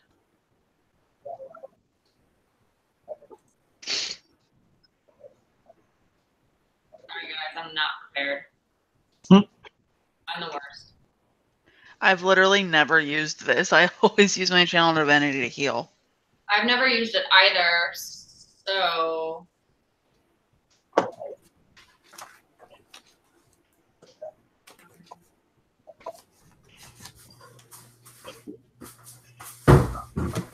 So you've got destroy undead, which if it fails, then it's destroyed. If its challenge rating is for you, it would be 4 or lower. okay, is it? I mean, I hardly ever use this anyway. How exactly would I go about doing this? So turn undead, it's an action, so you'd use your action to present your holy symbol, and he would make a saving throw, and then he would run away. Okay, yeah, I'll do that. What is the holy symbol of the edgelord? Great DM. I mean, it's probably a razor blade, right? That's exactly what I was gonna say. Well, Sunshine keeps it in her mouth because I used to do that in high school. So edgy. No, it was just in case things got real rough. In the Kirk, yo. Oh man. In the Kirk. Oh my god, I'm sorry, say that a little bit louder. Oh, what was that again? I learned how to do it from the game. Fine. Oh my god. I don't know whether to be impressed or. Anyway, she pulls the razor blade out of her mouth and just kind of like. All right. What's your DC? Hold on. Or does it just have to? I think it just has to save against 10. Yeah, my spell save DC is 19.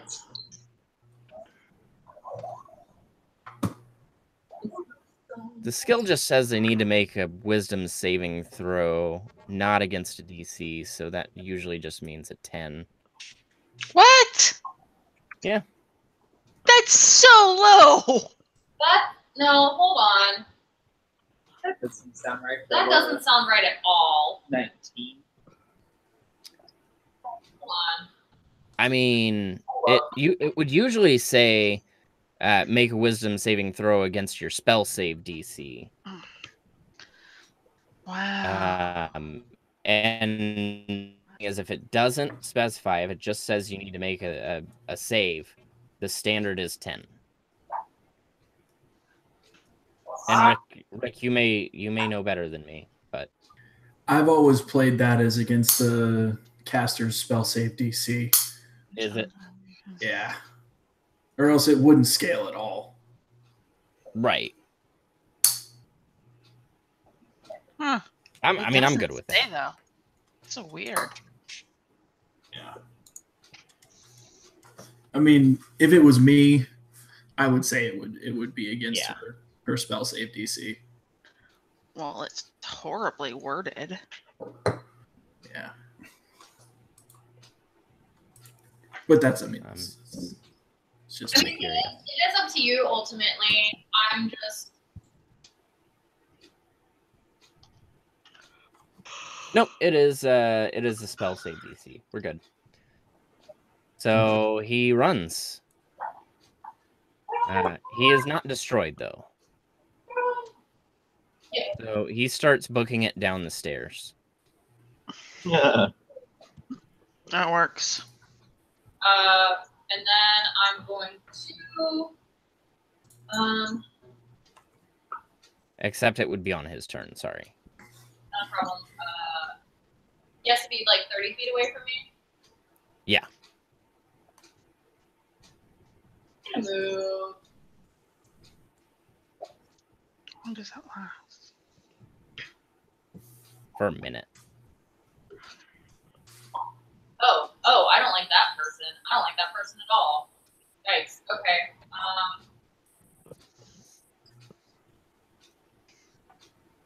Yeah, I'm gonna move there with my feline agility. I'm good with that.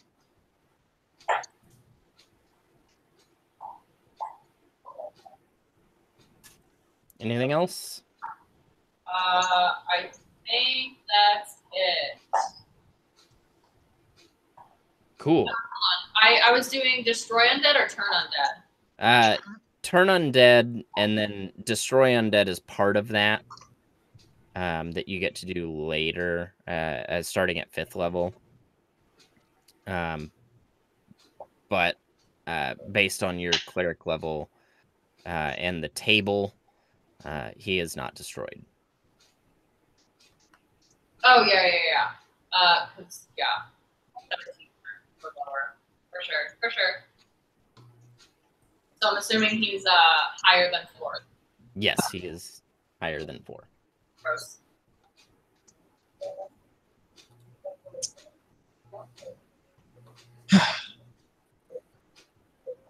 Dakath is up. One thing that sucks about druid spells are most of them are huge.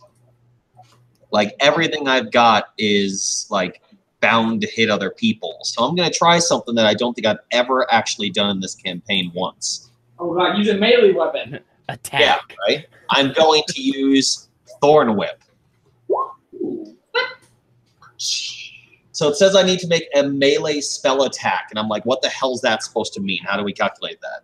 So that would be your spell attack modifier plus a d20.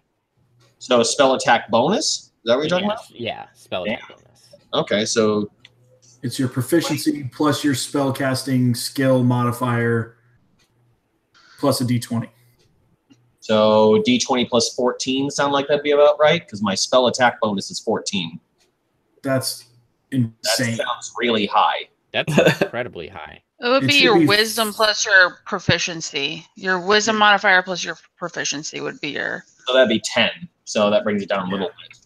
And if you have a magic spell focus, that's like my golden panpipes are +1, like a +1 spell focus. I don't know if your staff acts as a spell focus, if that gives you any Something must be bonuses. giving me more because my spell attack bonus, the sheet calculates it at a 14. But It does. That's weird. be a 10. So Maybe an 11, but not 14. yeah, I'll just stick with 10 and keep those numbers. I've never looked at my spell attack bonus. Yeah, mine's a 10. Yeah, I don't know why it would. Solid 20. Who are you whipping? I want to hit the one next to Riley because I figure if it works and it pulls towards me, he's going to get an attack of opportunity for another chance to punch this thing in the face really fucking hard. 20 does not hit. 20 won't hit it? Damn. 20 does not hit. Damn. Oh. Fucking wretched. We in trouble, dudes. Alrighty. Well, then that was a great turn.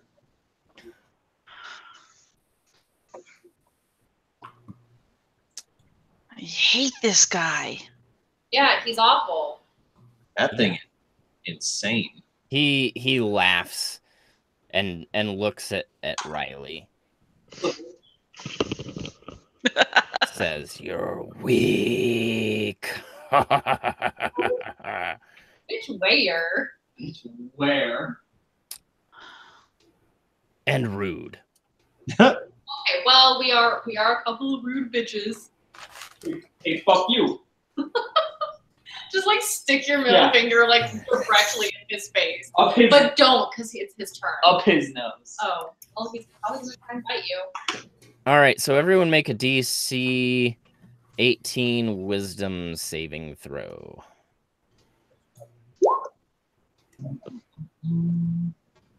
Nope. I got a 25. Did I make it? 25 makes it. Yeah. I don't know why 18's mine the rolled number. twice. I'm just gonna re-roll that. I thought I used to have wisdom saving throws check marks. Did that go away at some point? I don't know. I wouldn't have done that. Okay, I'm gonna put it back then. Because the only one I didn't have was intelligence before, because of all my multi-classing shenanigans. Right. So I still don't think you would have made it with that roll. Oh, okay. With the roll I had before. Yeah. Okay. Because it would be +6, so 15. All right, everyone except Lyra and Dakath. I made it. Yep, sunshine. Oh, sunshine. Oh, 25. Sunshine, Lyra, and Dakath.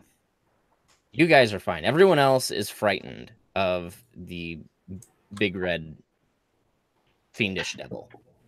Clifford the Big Red Dog. Yep. For 1 minute, you are frightened. Is it save ends or no? Great. You can repeat the saving throw at the end of your turn. And if you save, it ends it. Frightened means we can't attack it, right? You must, let's see, creature can repeat blah, blah, blah. Yeah, you have to move away from it. But you can still act. You just can't act upon him. And then he is going to swing a Morning Star at Riley. Is a 26 hit?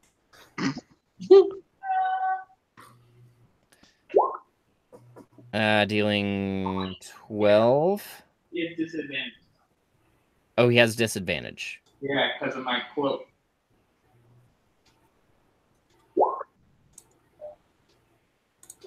Yeah, well, that's still gonna hit. Motherfucker does a 30 hit your armor class. And then he is going to, with his other hand, reach around. Yeah. Good eyebrow lift. It was coming. Ooh. Damn! He's got a plus motherfucker. Jesus. He is going to miss with his claw. Does his claw get stuck in the bookshelf? No, it doesn't. But I'm seeing he is actually missing an attack here, so he's just going to go with the Morning Star again. Because that worked so great last time.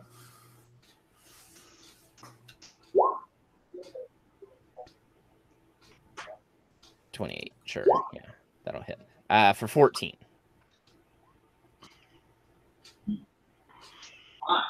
So 26 all in all, and he again laughs heartily. Oh dear. As it becomes Lyra's turn. Okay. How you doing, Riley? Right. Okay then.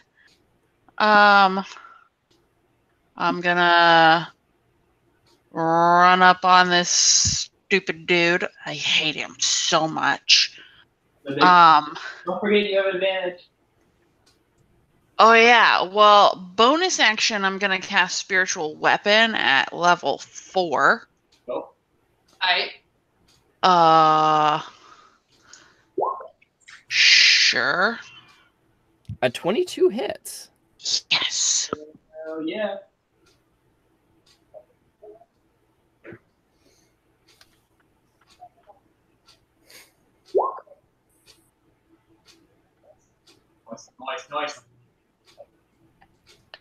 then I'm gonna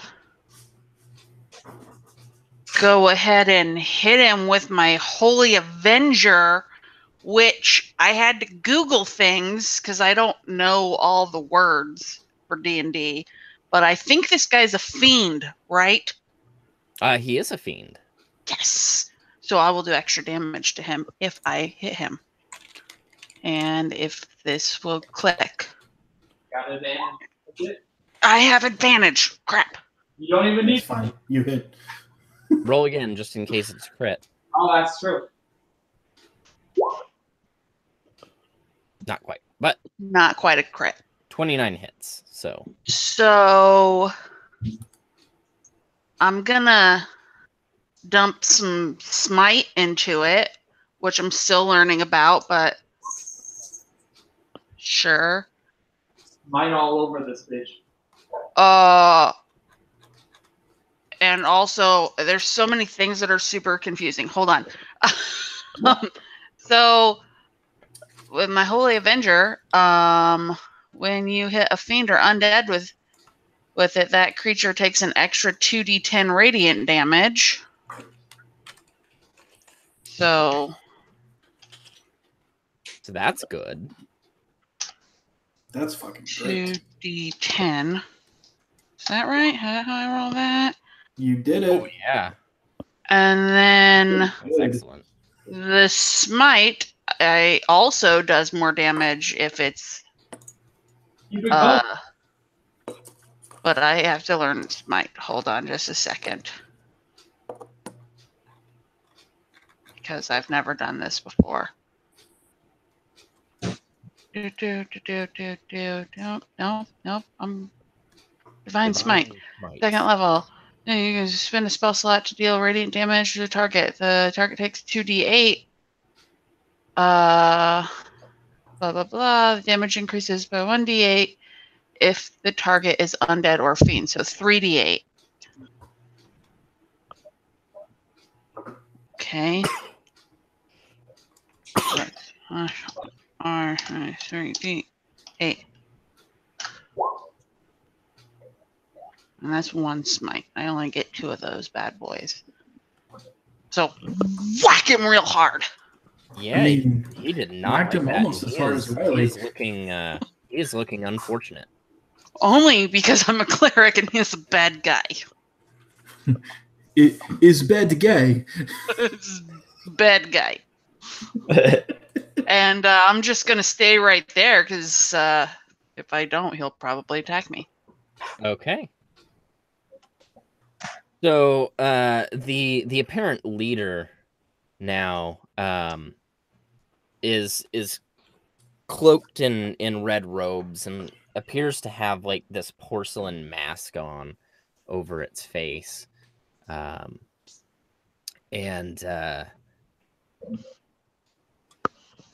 it just looks across everyone. Oh, my spell.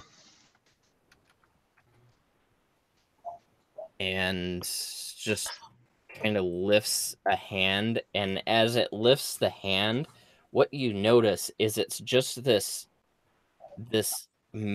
like seething mass of worms and larvae in the form of a hand, and they're just like dripping off, and as one like clatters to the ground, it crawls back up to him and crawls up its leg. Lyra gags again. And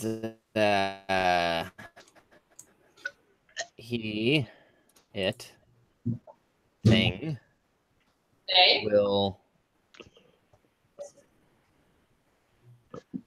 cast a spell, and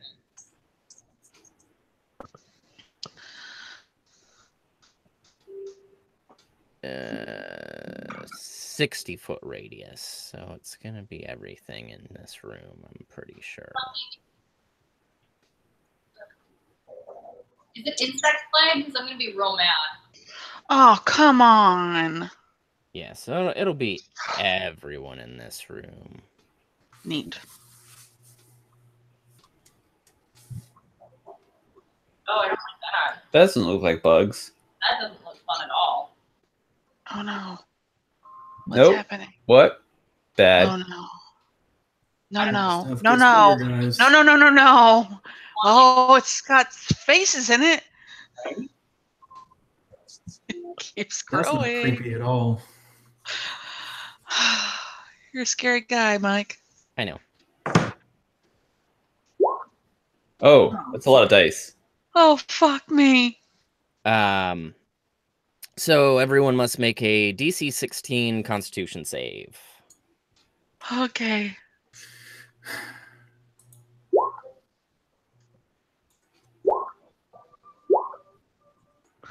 Did it work? There it goes. Oh. All right, so those of you that succeed will take 17 necrotic damage. The rest will take 34. I think I was at. Oh, this is hard to do when you haven't like rested. I have to remember my hit points were. Does that hit me, Mike? Yes, it hits everyone. The necrotic. Oh. Asking the real question. No, it heals you. Awesome. I feel great. You undead motherfucker. Rat. Oh dear.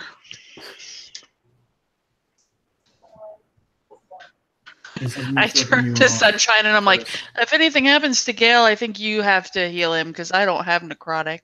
Yeah, dog, I got it. I actually do have some necrotic, I think. Although apparently he can't die, so whatever. How long does the spell last for? It's just a round. Okay. I'm doing the enemies. Passed it at a 10th level. That can't be this a guy thing. has like a plus 12 to his attacks. He's fucking insane. That's just beyond me. I want 10th level spells. PCs can't have those. Obviously. Man. It was not 10th level. What is that? What am I looking at then? What is that? That 10 is the extra damage Oh, okay. for casting at a higher level than the original level of the spell. Yeah, that's why we did 17. My apologies. I don't know how anything works. I'm a dumb baby. Please help me. You're not a dumb baby. I don't know how anything works either. We've been doing this forever, and I DM another game, and I'm still like, what's D&D? How do you play this? Yeah. Nice. What How many sides are on the round one? Do you want to do some math with friends? That's what we're doing. Exactly. I don't want to play anymore. Well,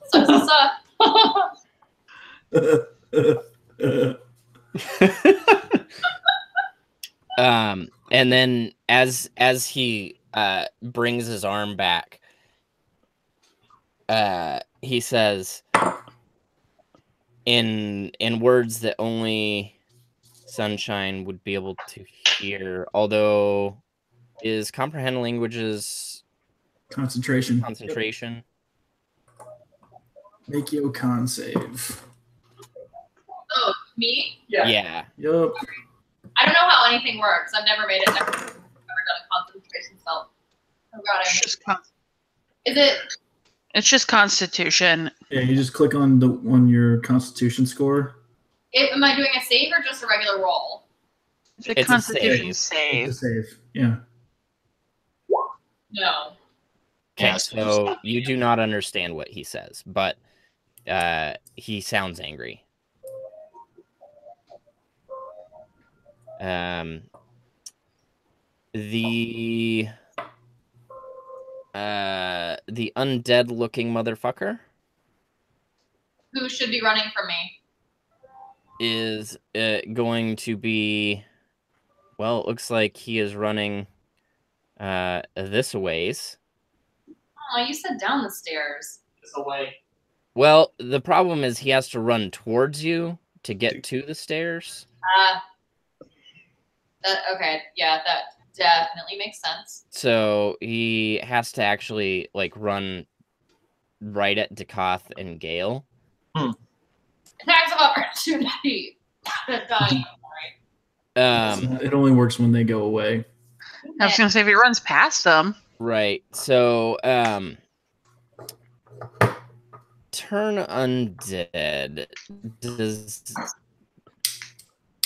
not be able to do anything, or do they just have to?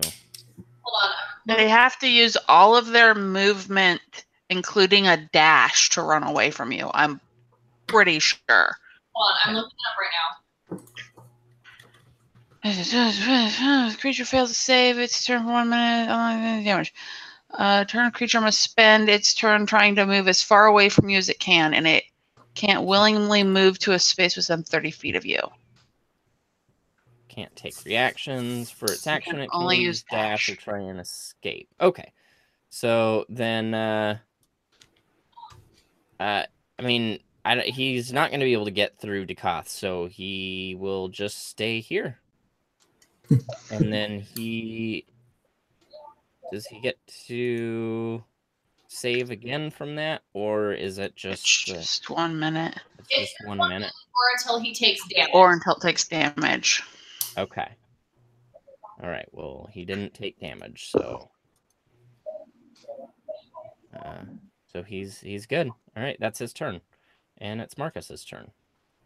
Right. They look like they have this guy pretty much handled.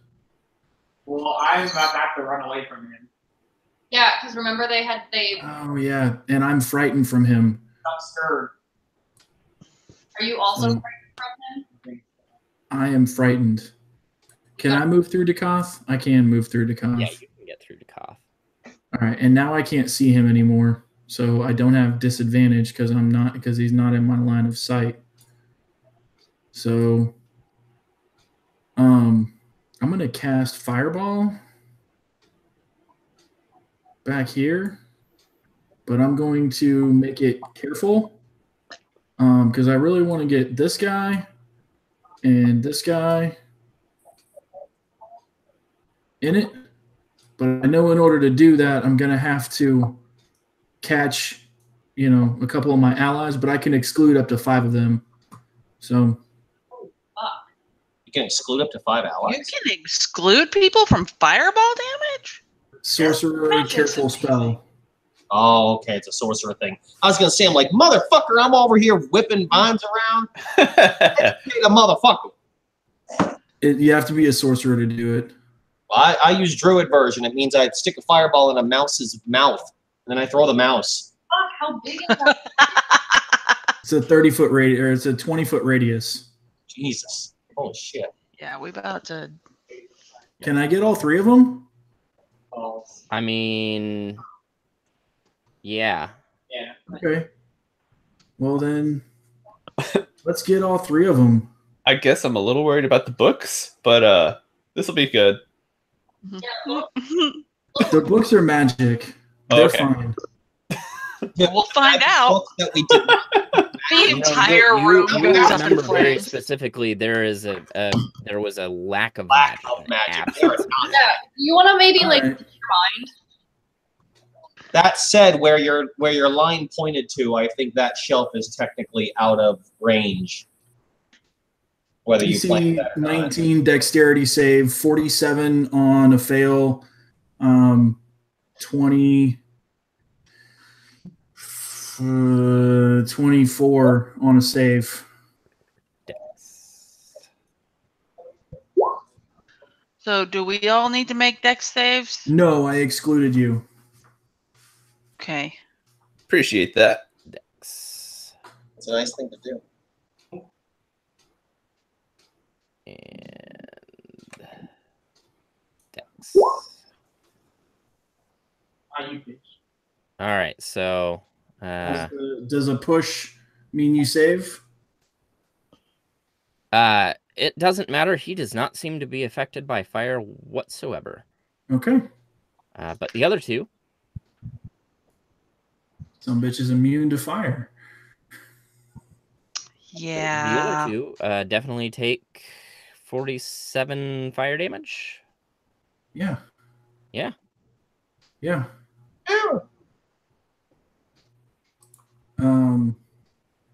So- And roll me a percentile dice, please. Percentile? Okay. Mhm.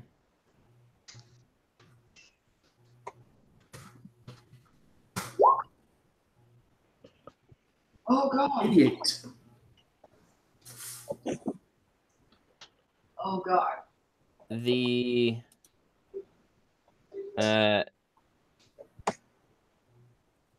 this entire wall sets aflame. Which, oh, okay, that's fine. Stop talking when I take drinks. Oh. Oh, I So- love it. Well, I know you guys have missed me, but I'm not quite done yet because I have to hand out some bardic inspiration. yes. So, Riley, it looks like that maybe you're going to need help on your save from being frightened.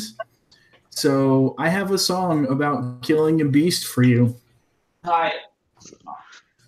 And it's been a while since I've heard this, so I apologize if I miss any of the notes, but you guys know that I'm just awesome at singing anyway. So, through the mist, through the woods, through the darkness and the shadows, it's a nightmare, but it's one exciting ride. Say a prayer that you're there at the drawbridge of a castle, and there's something truly terrible inside. It's a beast. He's got fangs, razor sharp ones. Okay, that's enough. What song is that? It's from Beauty and the Beast. When they're you gathering take a mob inspiration Oh, or giving inspiration. It's been forever since I watched Beauty and the Beast. So I get an extra 1d6? It's a D10, actually. Cool. And you can add it to any ability check, saving throw, or you can roll it and get an extra 5 feet of movement for that number of rounds. I did not know that. That's cool. Yep, that's my college ability. Wow. What do I have to look for the So at the end of the turn, you would make a wisdom saving throw. Marcus?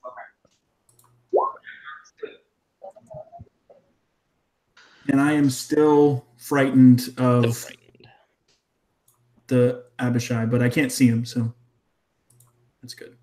Yes, Sunshine? Is the no, I was just telling you to roll. Okay. I want to run away from him. Yeah. Can I run this way? You can run any which way you want. He is going to get an attack of opportunity. No, he's not.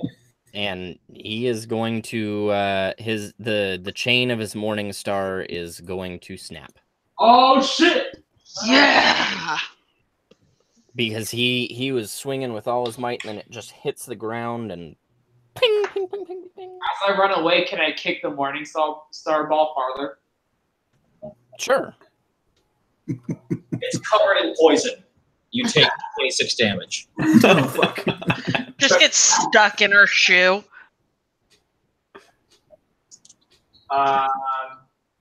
Cool. Okay. Yeah, I'm gonna go after weird bug lady then. Nobody likes the bug lady. Oh wait. Okay. First, I am going to use my bonus action to turn on my Blood of the Dragon so that I have an advantage on attack rolls for 5 rounds.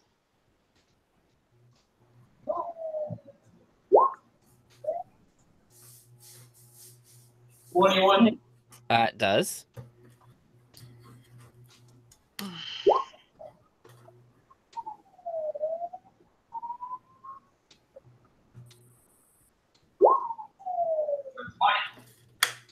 20 hits.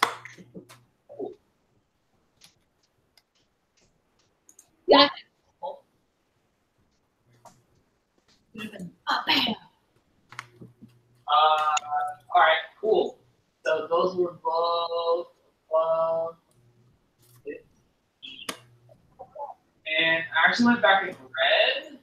Trying to do a lot of reds again, and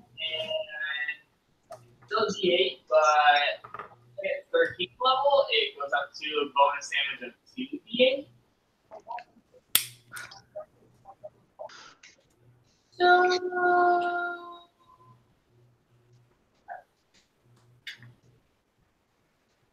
Whew. Bruh.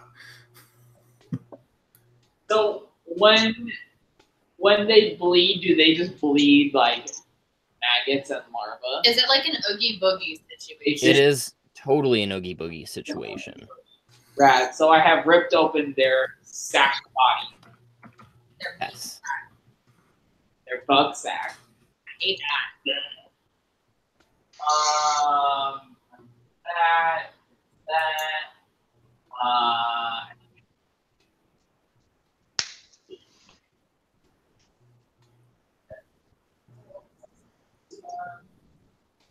Oh yes, they have to make a.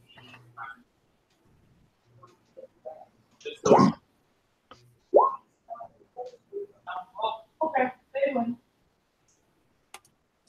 Are they needed? I done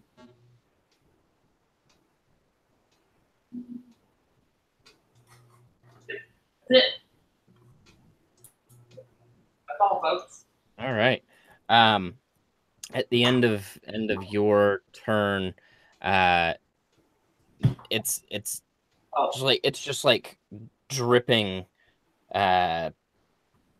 larva at this point, and it lifts up a shaking hand and then just flings an eldritch blast at you. Nice. Oh. It's 20 hit. That ties. So. It hits. It'll do 2 Oh, 2 force damage. oh, are you Rizzle? okay? Wow. Are you, But did Oh you God, feel it? I'm on death's door. do you need a heal? Do you need a heal, Riley? Are you okay? That looks like it hurt. I will accept one heal. It looks like it hurt so bad. Do you have a scratch? Oh God, look at me. I'm bruised. Ugh, that's gonna bruise Like so bad. You guys are tempting fate. Yeah, that red thing's gonna like literally put one of you into a blood stain, and Mike's gonna be like, roll a new character before next week. Listen, I almost did that 2 sessions ago anyway. TPK, That's true, but right? Liver won't allow it. And besides, Ryan loves Riley, so it would make it more fitting and evil if Mike smashed Riley into a million Dragoon pieces. Pink mist. Yeah, don't forget we have a necromancer, so I would be able to bring you back. You're fine. I don't know. This red guy seems pretty intense. What's 16. 16? Okay, well then I'm gonna use. It's an 18. There we go. Yeah, that'll work. You ain't scared. You can only re-roll an ability check one more time. Gale of Wind. All right, I'll start off for my action. I'm going to use Stillness of Mind to calm my fear. Nice. And then I'm going to step here. I'm going to use 2 sorcery points for a quicken spell. And then 1 more to twin. I'm going to do the double firebolt again. Nice. So first one on this guy. That's too bad. 8 does not hit. All right. Second one on this one over here. I like those bugs on fire. And a 12 does not hit. Oh, wow. That sucks. I spent 3 sorcery points on that. did. I'm sorry, dude. That sucks. Oh well. Fights. At least I'm not scared. That's true. You ain't scared. I ain't never scared. Anything else, Gale? Nope. I am fresh out of actions. Sunshine. So, can I potentially retcon a little bit? In the sense of I would have memorized the actual location of the book, the last what section, the section, row, and book number. Yeah, I think you would. I think you'd have that. Okay, am I anywhere near it? Am I in the right section? In the heat of battle, you can't really tell. Although I guess you've had time to kind of get an idea of how the stacks are laid out. And you think that the book would be in this area. Okay. Really quick, I'm going to cast Holy Aura. So Divine Light washes out from you and pull it. I don't know how to say this word. Coalesces? Yeah. Yep. You got it. Coalesces. In a soft radiance in a 30-foot radius around me. Creatures of my choice, which would obviously be you guys.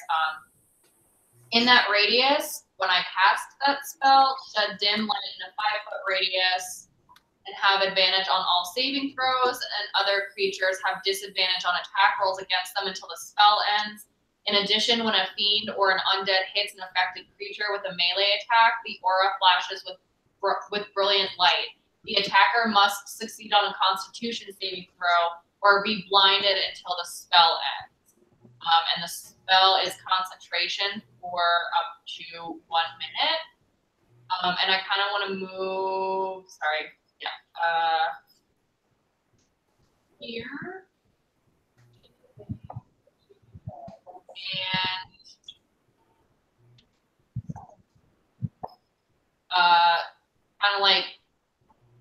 And kind of start scanning the rows.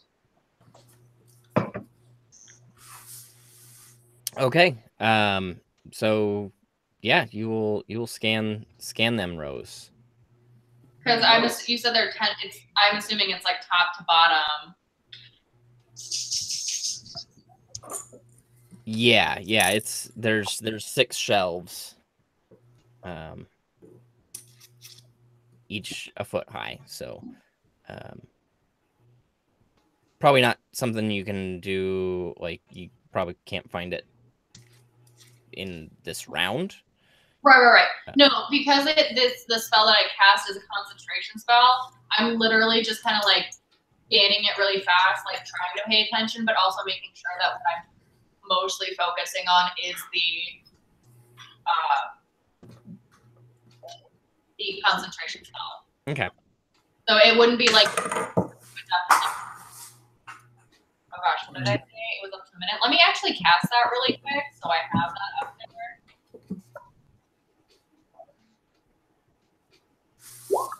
Cool. So it is up to a minute. Okay.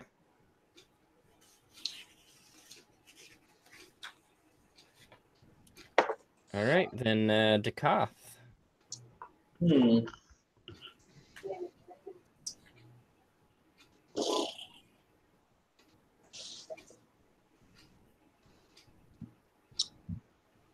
Ooh. The fires are raging. You are smelling burnt paper, burnt books.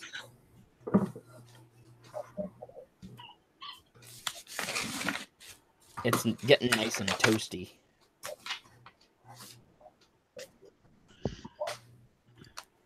Got any weird water spells to cast? Not exactly.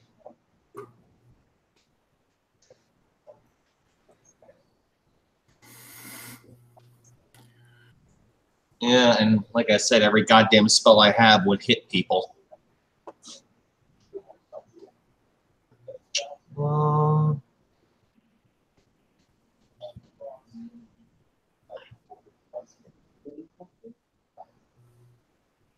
Yeah. Would I have any problems because of, you know, people standing here basically trying to hit that guy with a thorn whip? No, I think you could do it. Yeah, kind of going past that point. Fuck it, why not? Do that again, because, yay, I'm realizing that in close quarters I suck. I mean, can't you summon something? Yeah, but like anything that's good is going to take up so much space, it's practically ridiculous. Only just a bunch of fucking wolves. Yeah, I could do a bunch of the little ones again, but I found that more annoying than beneficial. I'd rather not. So I think I'm hitting him with a 29, right? 29 hits. Oh, thank goodness. Gonna guess. Yeah, so he'll be pulled 10 feet closer to me. So I don't know exactly what that's going to do as far as running into Riley. I hope Riley gets to punch him in the face or something. And let's see. You running away? Or towards you? Oh, yeah. Pull towards me, and we'll take 20 damage from the Thorn Whip. So, like, your Thorn Whip lashes out and wraps around, and as you, like, constrict it and pull towards you, he just bursts into a swarm of larvae. Oh, God. Can I roll out of the way? Can you what? Oh. I want to roll out of the way. I don't want to be covered in larvae. So, everyone within 10 feet. Jesus Christ, this guy's insane. Wait, what? 10 feet of him where he is now, where he got pulled. DC 19 Dex save. I'm You're not welcome. within 10 feet, right? No, you're not. Just Gail and Riley. Wait, we have an advantage, right? Because of Sunshine spell? If you're in my aura, they have disadvantage and y'all have advantage. No. Hell yeah. I roll all the way and it's super cool. It's so cool.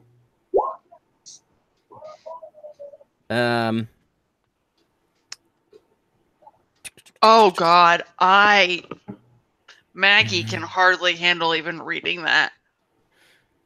Have you seen The Mummy? Yep. That's what happens. What did I do? Only the OG though. And if you guys pass that shit, that would suck. But doesn't he have disadvantage? Is he still in my light? It's not a. Yeah, it's not like a thing that he has It's disadvantage. it's a Just force. happens. Yeah. Okay. I just didn't. I was rereading it too as I was saying that. Oh. Yuck. Oh. Yuck is right. I was gonna say you got to go 10 feet, right? So that's got to get even bigger, doesn't it?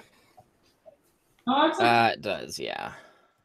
Yeah, 10 feet from him. Does that mean his little undead buddy? Does that? I don't imagine he hurts his friends, does he? He does, because he's not a star spawn. So I don't think he is.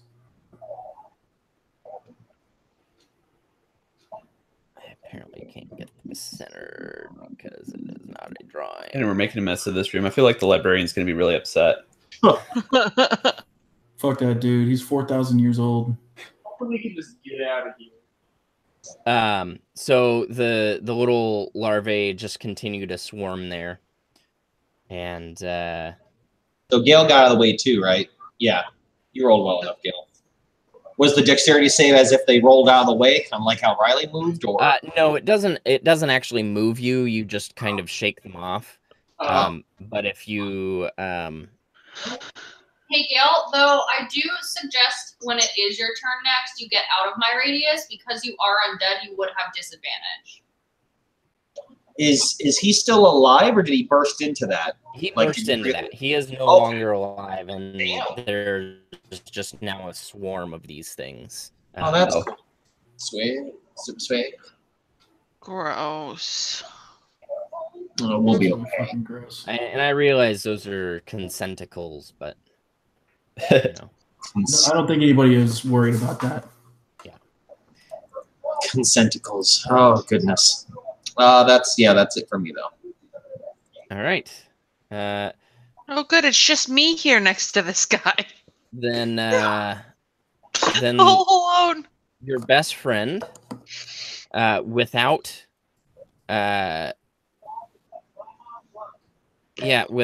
having his weapon, he is just going to claw at Lyra furiously. Great. Very Get my- furiously.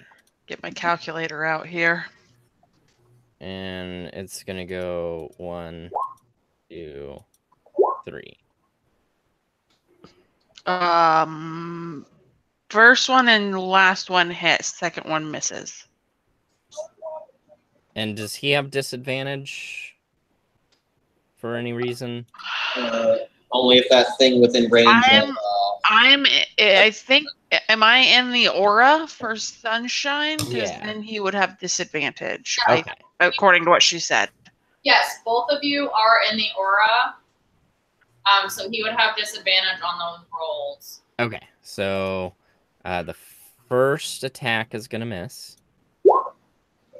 The second attack's gonna hit. And the third attack's gonna miss. So You only Okay. get hit once. Oh! Yeah. So that's what I thought. I knew this was gonna suck. The only one hit. Holy fuck! That's one hit?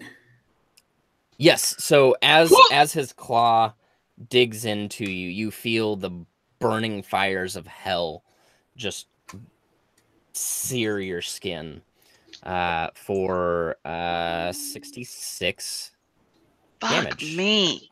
21 of which is slashing, 45 is fire. Don't worry, Lyra, I'm coming back.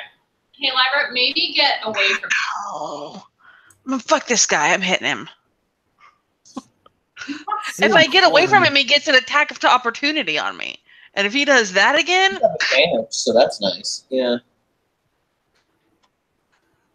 And it is Lyra's turn. He's standing his ground at this point.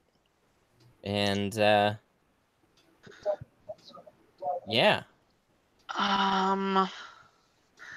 Oh man. Huh. Yeah, no, I'm just gonna attack him. With conviction. I probably won't die if he attacks me, and I'll probably die. Yeah, since that worked so well last time, we'll go ahead and bonus action hit him with that spiritual weapon that's up. Remember, advantage on everything. And I have advantage on everything, apparently. Hey, you do. Come on, computer. You can do it. 16 does not hit. So that's the big Why is your bonus only no. 5? Should be higher than that. For my spiritual weapon? I don't know. Maybe I'm not. I don't know. Is it a Mhm. spell attack? It's spell attack, I think. I don't have any clue. What's your wisdom modifier? 5.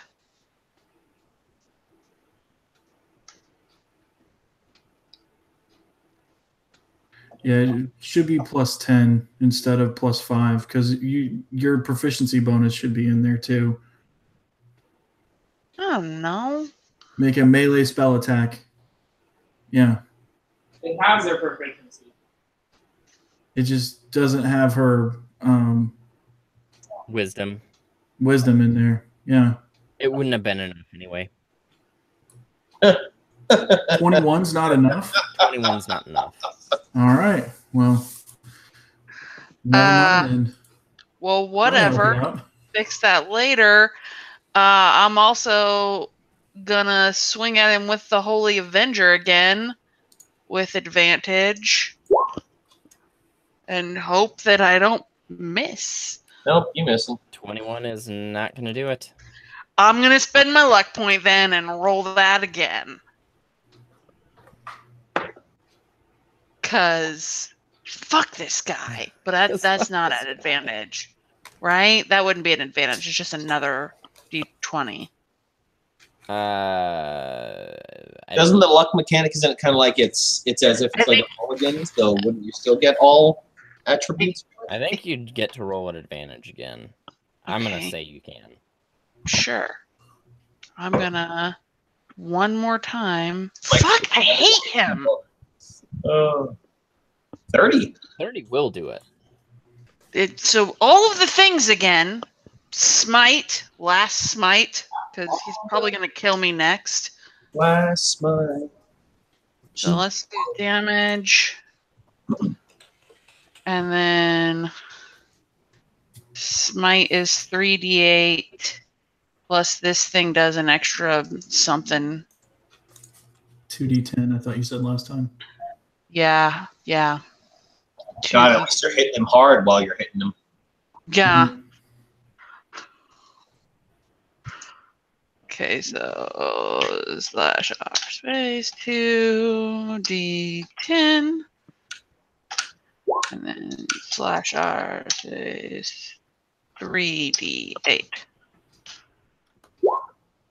That's Smite 1 luck. That's a good hit. Yeah, he is not looking super well at this point. Somebody please kill this guy. Oh, And that's all I say. Hey, Mike. Hey, It is a 30-foot radius, so wouldn't it be a little bigger? So wouldn't it go out more? From you, though. Right. Yeah. That's what I'm saying. yeah, I put in 30 feet there. Well, because, yeah, it's 30 feet to Lyra, but then it's like, BRB.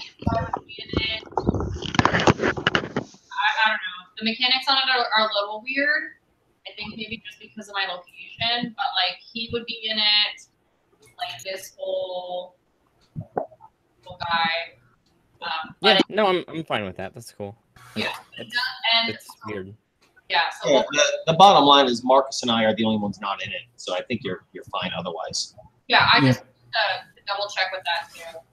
I mean, it ends like more than likely on my next turn because it's a minute, and then Well, each round is only, what, 6 seconds? A minute is 10 So- rounds. Yeah, so you can concentrate for a while. well, yeah, but how many people are? No, each round, when everybody gets a turn, that's 6 seconds. Oh, Yeah, so a concentration of a minute is going to last most battles. Like, most, not crazy ones. You know, like we've had a few crazy ones. But yeah, you're good. If you want to keep concentrating on that, it will still benefit the field for a while to come. oh, I did not. When it gets like rolled back into like real time. I have been confused about that this whole time. Okay.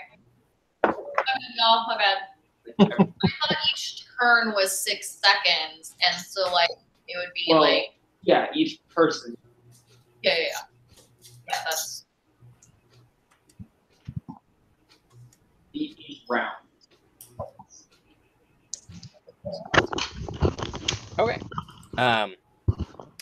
So the undead big master is going to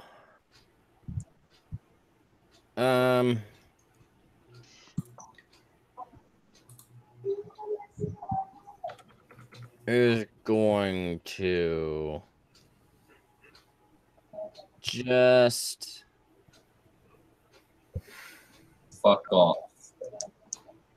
probably actually I know exactly what it's gonna do. nice.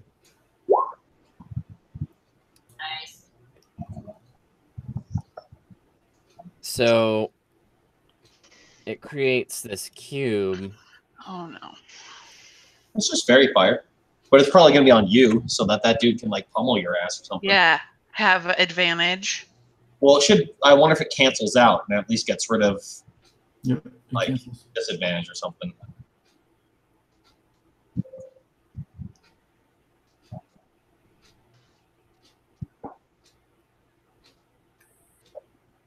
Okay. He casts it over by Lyra or by Sunshine. Oh. I like that. That's interesting. Do I have to make a dex save? Yep. Yeah.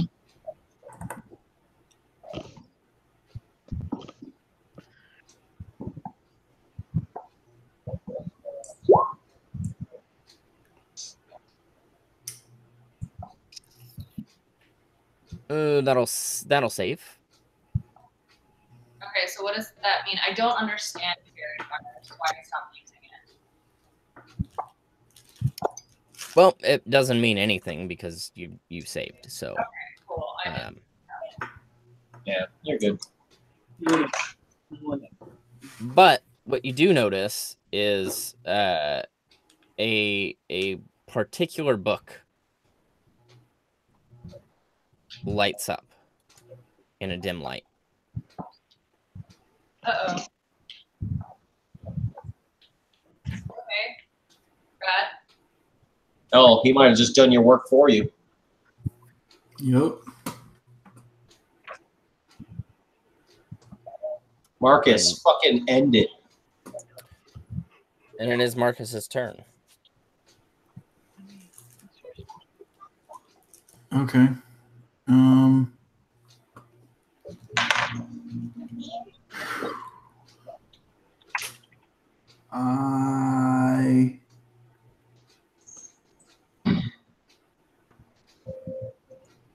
I mean, about the best thing I can do is cast. I'm going to move over. Oh, that's the distance come. Select. So I'm going to move back here because I'm frightened. Right? And I can see the red Abishai. And since I have disadvantage on attacks and saving throws while I can see him, I'm going to cast Magic Missile, 5th level. Nice. It auto hits. He takes 20 damage. Takes 20 damage, okay. And then I'm going to take another step so that I can't see him and make my saving throw against being frightened. It was wisdom, right? Yep. Yes. And it was an 18. He's a very frightening individual. Still feeling a little scared. Just a little scared. I wish I had something else that I could do. I wish I could have given you inspiration, dude, or the advantage on rolls. Yeah. I'm going to give Bardic Inspiration to I want to give it to Sunshine, but I don't think it's going to reach. Fuck. What's the distance on it? Let me check. It's been a while since that mattered. Riley's always a trustworthy one to tell shit on. What? Yeah. Because you fuck shit up, man. You do crazy damage, man. Within 60 feet, so that'll reach, right? We good, Doug? Yeah, we're 45 feet. So, I would sing the Oogie Boogie Man song, but I don't know the tune. Can I pull it up on my phone? I can pull it up on my phone. Just in your head, think of me singing the Oogie Boogie song. I'm pulling it up on my phone. Goodness. Listen, everyone else gets the song. Let me. This is the perfect kind of our campaign content for me to slip in. I'm probably gonna have to literally be offline in the next 5 to 10 minutes. So.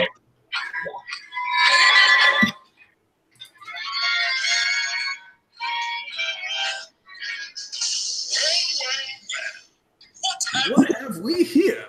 Okay, well, Santa in the interest of time, since Matt is going to have to log off here soon, I'll learn it and sing it for you when you come.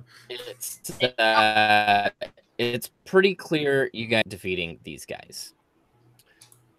And I think it's important that we get through this so we can set ourselves up for Gen Con. Can I kill this guy now? So narrate to me how you guys want to dispatch with these beasties.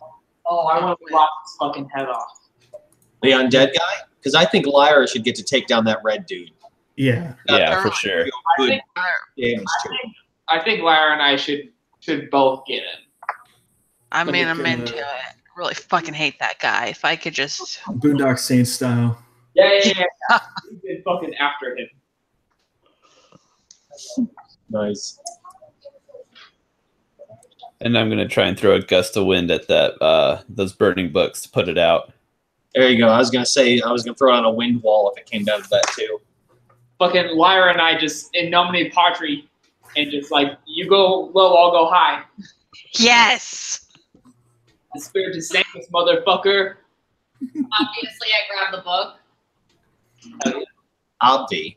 Gotta have the book. All right, so you fan the flames, you dispatch the evil presence that was in here hunting, presumably for the same book that you were also hunting for. And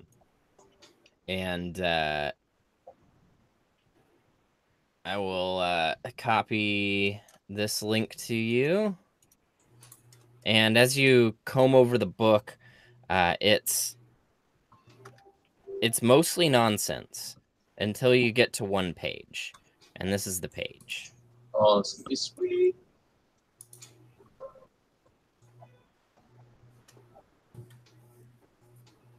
Okay.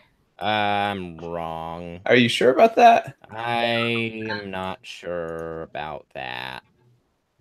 I am not sure about that at all. Gotta label that bookmark.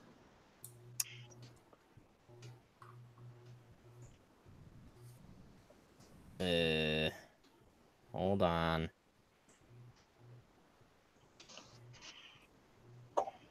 I think,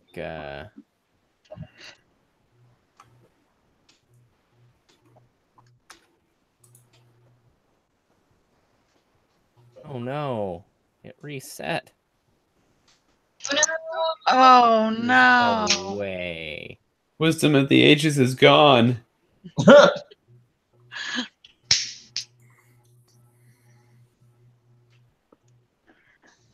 And that's it. That's the end of the campaign. We throw the book That's on the the end of the floor. campaign. We're locked in this library. And we're stuck in the library forever. Such is the sadness of the Library of Babel. Okay, I have another one. Is it gonna work? Hopefully it works. Oh, so annoying. I don't think it's out. Yeah, this one will work. It's not the one that I want to give you. I will give you the one when I figure out what's happened here. Okay. There's that.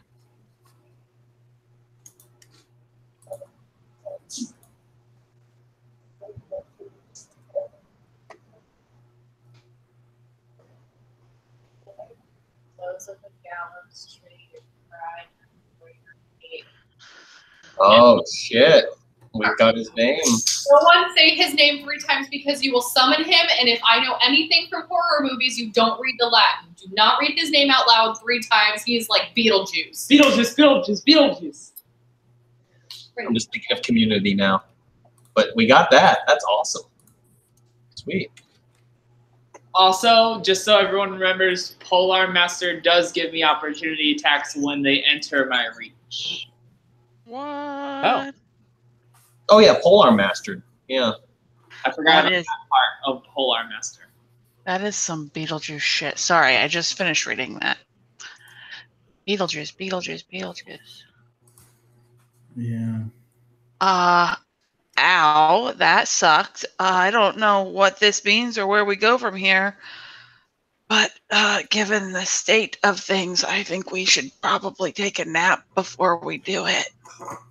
We should get out of the library first. If we go like right here and we like gently push or pull on the thing, a door will appear and there will be beds or something. Well, there's all those reading nooks everywhere too. I'm just, yeah. I'm down by over half my hit points. I'm out of a lot of spells. You know, I took I couldn't think of a feat, so I took tough, which increased my already high hit points by another like 32. Hell yeah. Almost 200. I thought about taking that. Jesus. I looked over them and I was like, there's nothing else that really would work well for me, in my opinion.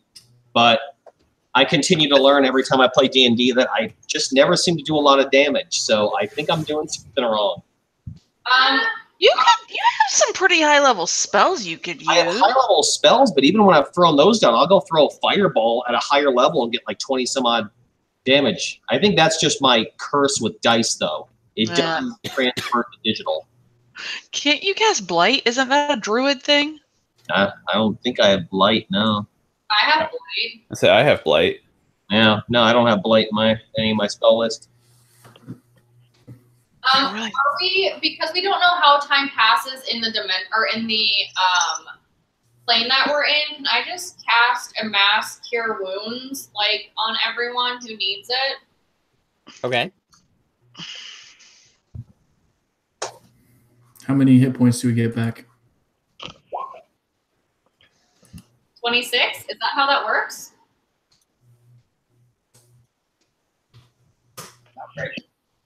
That felt really good. Yeah, got me back to almost full. If we can take a short rest.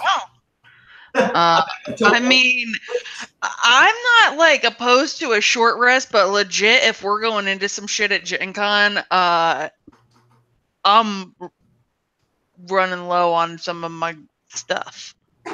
So we may actually need to sleep. Or you could prep the Heroes Feast. I could prep the Heroes Feast, which we could do, and I would have a spell slot to do a Heroes Feast now if we slept and then went into whatever we were going to go do. That's right, yeah, because it doesn't regain your spell slots, right? Yeah, no. Okay. That might not be a bad idea. I'm out of 5th and 4th level spells. And I have 2 3rd level spells and 1 2nd level spell. We need to rest, or else you're kind of in a shitty situation then. Yeah, I blew most of my stuff too. Yeah, we're going to have to. I'm probably the only one with a decent amount of spells right now because I wasn't able to cast them in the last 2 small environments we were in. You passed like 800 fucking wolves last time. One fucking spell too, and I could bring it in that many creatures. I can actually crank it up to a higher level, and I could actually quadruple it. So I could have like 36 wolves or some shit. If we're ever outside again, I'm gonna have a pack just for giggles and be like, handle things. Meh. So the book seems to have been lost to the annals of the library. But I will give you a quick, it won't be nearly as poetic, but it outlines the dichotomy of Indaros and Karvasti.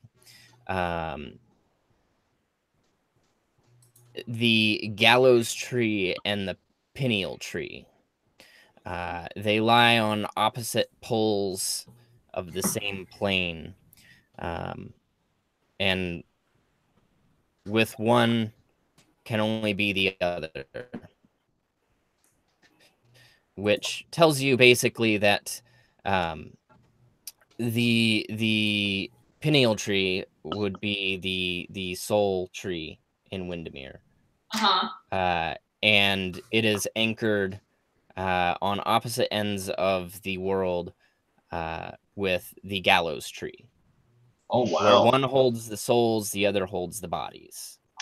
Oh man, there's gonna be a bunch of dead people hanging from this tree. This the tree That's a trip, though. So each end of the tree holds like a different kind of part of an existence. Literally, Oh man. body and like what makes up pretty much the mind and the memories and all that. And one is wardened, if you will, by Carvasti, the unfathomable, the demon's demon, the devil's devil, and the other Indaros, who you don't have much background on, but you would assume somewhat the opposite. But destroying one destroys the other. Okay. The destruction probably won't be the name of the game until we figure out how we can merge those two parts again. Probably not. Yeah, probably best not to fuck up the tree, so no fire and fireballs at the tree. But it gives you a good idea of where the gallows tree would be found, because you can work out fairly easily the opposite end of the world that Windermere would be on. Yeah. So do we have any idea, like, is that anywhere near where we are now? Or Well, are we gonna need to... Plane. Right, but like once we come out of this plane, like where our ship is and all of that. Oh. I'm sure we can figure that out between maps that are known in the world and whatnot. Like, I'm just curious if we're gonna have to travel to get there. Probably. Oh, yeah. We got You will have to travel. Okay. Sounds all good. Is the book that we just read that we found, is that the codex for the library too? Or is that... It is not. It is not. These just happen to be, they have some sense among the nonsense. Cool. Nice. Are we gonna plane shift out of here? Is that how we're gonna get out of here? Probably. Yeah, that Seems won't. like a good plan. I don't have plane shift prepared. I can prepare it. I think the Koth has it ready now. Yeah. We I don't- should get the fuck out of here and then sleep if we can. Yeah, let's just say for the sake of making that nice and clean that we make our exit with my planer shift then and get back to one of our hideouts and we can actually... Well, we should plane shift to the airship. Oh yeah, to the airship so we can actually rest while we travel to whatever point would likely be that of the gallows tree. Yeah. Is that canon? Good old DM? Yeah. Brad. Back on the ship? How much time has passed? Did it pass at all? I can ask the crew how long we've been gone. Yeah. They're third generation people running the ship. We've been gone for hundreds of years. No, it seems like it was completely linear in terms of how time passed. So, you know, you might have been there for, I don't know, half a day. Not bad, not bad. I like look over at Gail. I do want to put this out there. I'm going to look over at Gail and be like, if you ever want to get back there, I will go with you. All right. I've got a cut. So thank you, Mike, for kind of speeding that up a little bit at the end. I'm glad I didn't have to miss that. I will say this. I'm going to throw out my gratitude right now. My gratitude is to every single one of you because we're going to get to all hang out in about a week. Top out. If you want to make it about this session, it'll be something like, you know, Sunshine having a razor blade in her goddamn mouth. But it's more about seeing all of you in a week. So Thanks, Matt. Be awesome. have a great rest of your night while you guys talk about your gratitude. Woo woo. Yeah. Bye. Bye. So let's just talk all kinds of shit about Matt.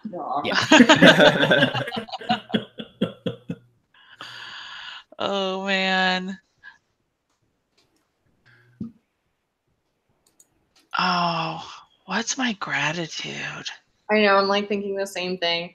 I don't want to cop out and give gratitude to Mike again for being the edgelord, but Oh, that's actually gonna have to be mine because twice I spit my drink on the floor. It's on the floor. I have to get carpet cleaner when I get done here. Mine is to Chris for finally sort of spilling the beans. Yeah. Yeah, I wasn't sure how to pull that off very well. I think But, if I think it was a good place for it, because if there's any analog for the death, it's sort of like the opposite, but same situation. That this is, it's just an infinite world of mostly madness. yeah. And I think it was a good place for you to kind of come to grips with that. Although I'm a little curious, should Sunshine's turn undead should that have made Gale run away? I thought it was specifically targeted. It said is it a hostile. target or? Oh, okay. Right. Well, there you go. I was listening carefully to what she was saying, because I was like, shit. Didn't occur to me I until mean, later. I've been undead for quite a while, so I've been like kind of watching for effects that would be wonky and weird. What's really funny, there have been a couple of times where I could have cast like sense evil or whatever, Yeah. and then it would have just like really randomly, Mike would have been like, "Actually, you sense something standing next to you." Well, I would have been like, "What?" I mean, out of character here. I'm not evil. I'm not a lich. I'm an arch lich. So my alignment shifted. I'm chaotic neutral. Well, yeah, I mean, this spell just detects like any evil wouldn't do it, but yeah, undead definitely would. So do you have a phylactery? I do. What is that? What is that? That's the thing that sorry, Chris, you explain it. That's basically a lich or an arch lich would create a phylactery, and if my body is destroyed after a few days, I get a new one where my phylactery is. So I'm effectively immortal unless my phylactery is destroyed. Nice. That's what you mean. It's his Horcrux. Yeah. It's funny because I had clone for a while too in my spell list, but that takes like 8 months. Yeah. Wow. And Chris, do you want to share what items? Oh yeah. Yes, please. Get this. This was awesome. This was like what the completing this ritual and the research for it and everything was what it was happening during my year off. Let's see here. Neat. So my phylactery created using the soul of an innocent, which was from the fruit that I took from the tree, the blood of an ancient god, which was the vial of liquid I pulled from the bottom of the crater in Windermere. Yep. You walked for hours. And the memory of someone lost, which was what I got from Callista when I met her in the death. Wow. So all those times that Lyra was trying to spy on Gale, just well, and to try and get like I actually have this cool hideout that was Callista's but became mine in the death. So that there were probably times where you were able to check on me, but there were times where you probably couldn't sense me because I can travel to this my own thing. Yeah. Yeah, there were times where you were just like weren't there. Yeah. And I was like, what? Yeah.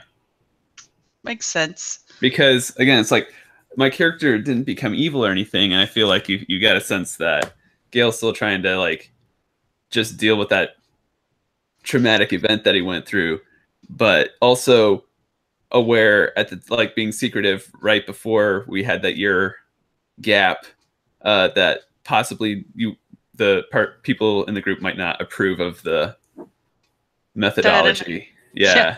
The innocent soul from the tree. Yeah. You know. But that was a character shift after I came back from the death experience, was like staying alive at any cost. So So after the cool thing was the flex in my eyes and all that was like, Mike, should I tell him the whole thing, Mike? If you want to, yeah. I was like, so Mike tells me after that session, he's like,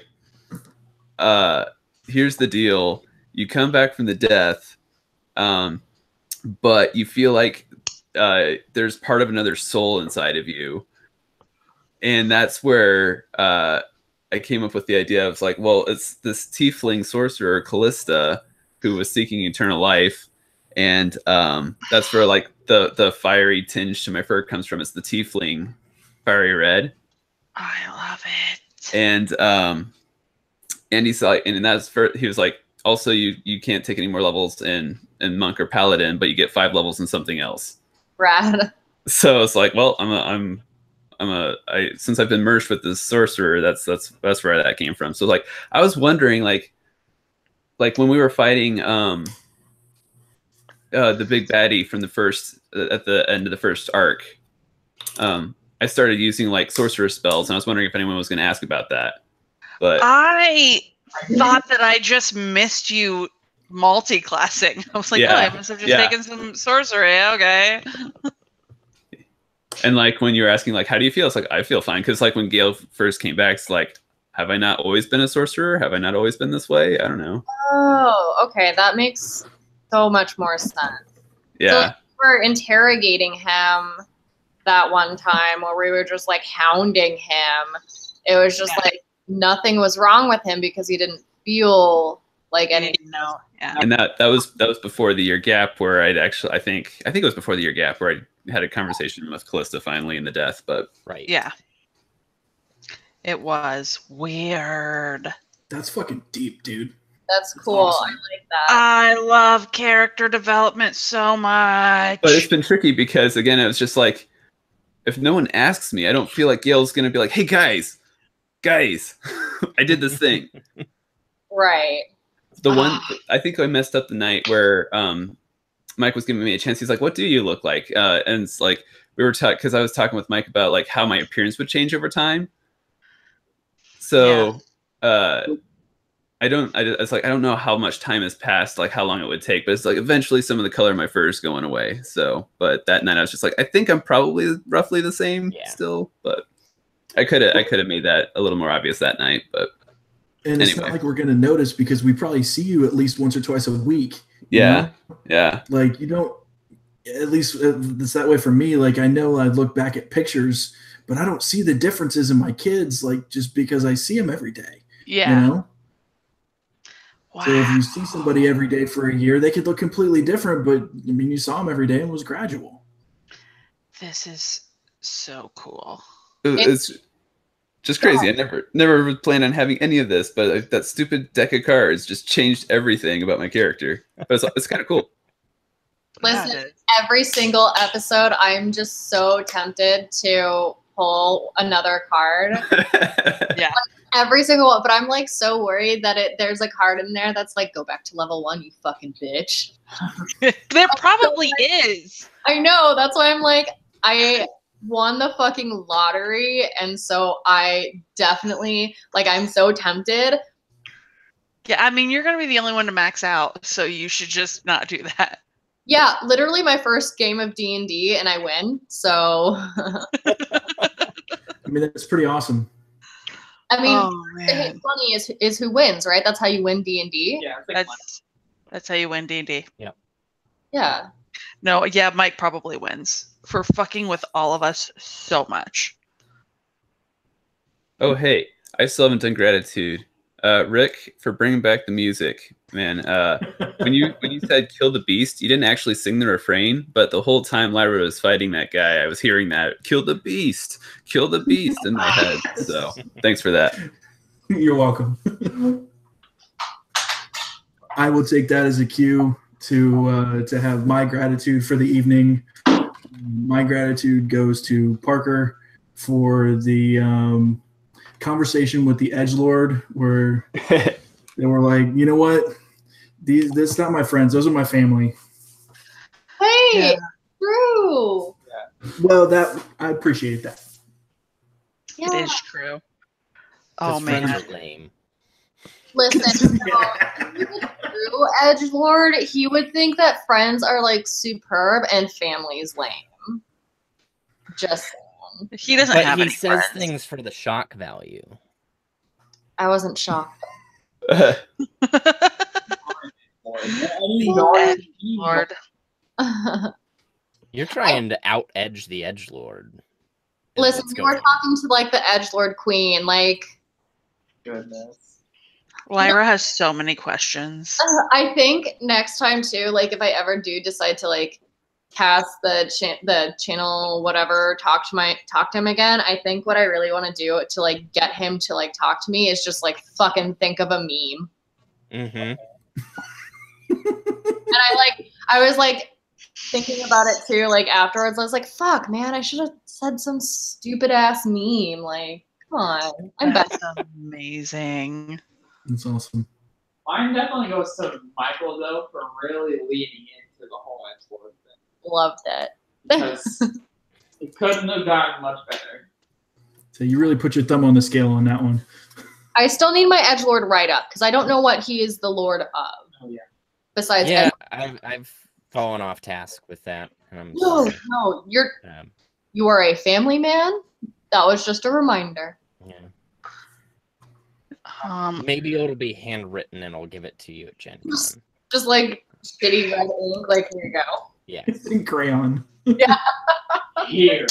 I can't wait to share with everyone like this beautiful write-up that Mike made for like that year off stuff. Like he's created like images of my hideout in the phylactery and everything. I assume like does everybody else have cool stuff too? Oh yeah. Yeah. Oh yeah. I got a fucking ship, dude.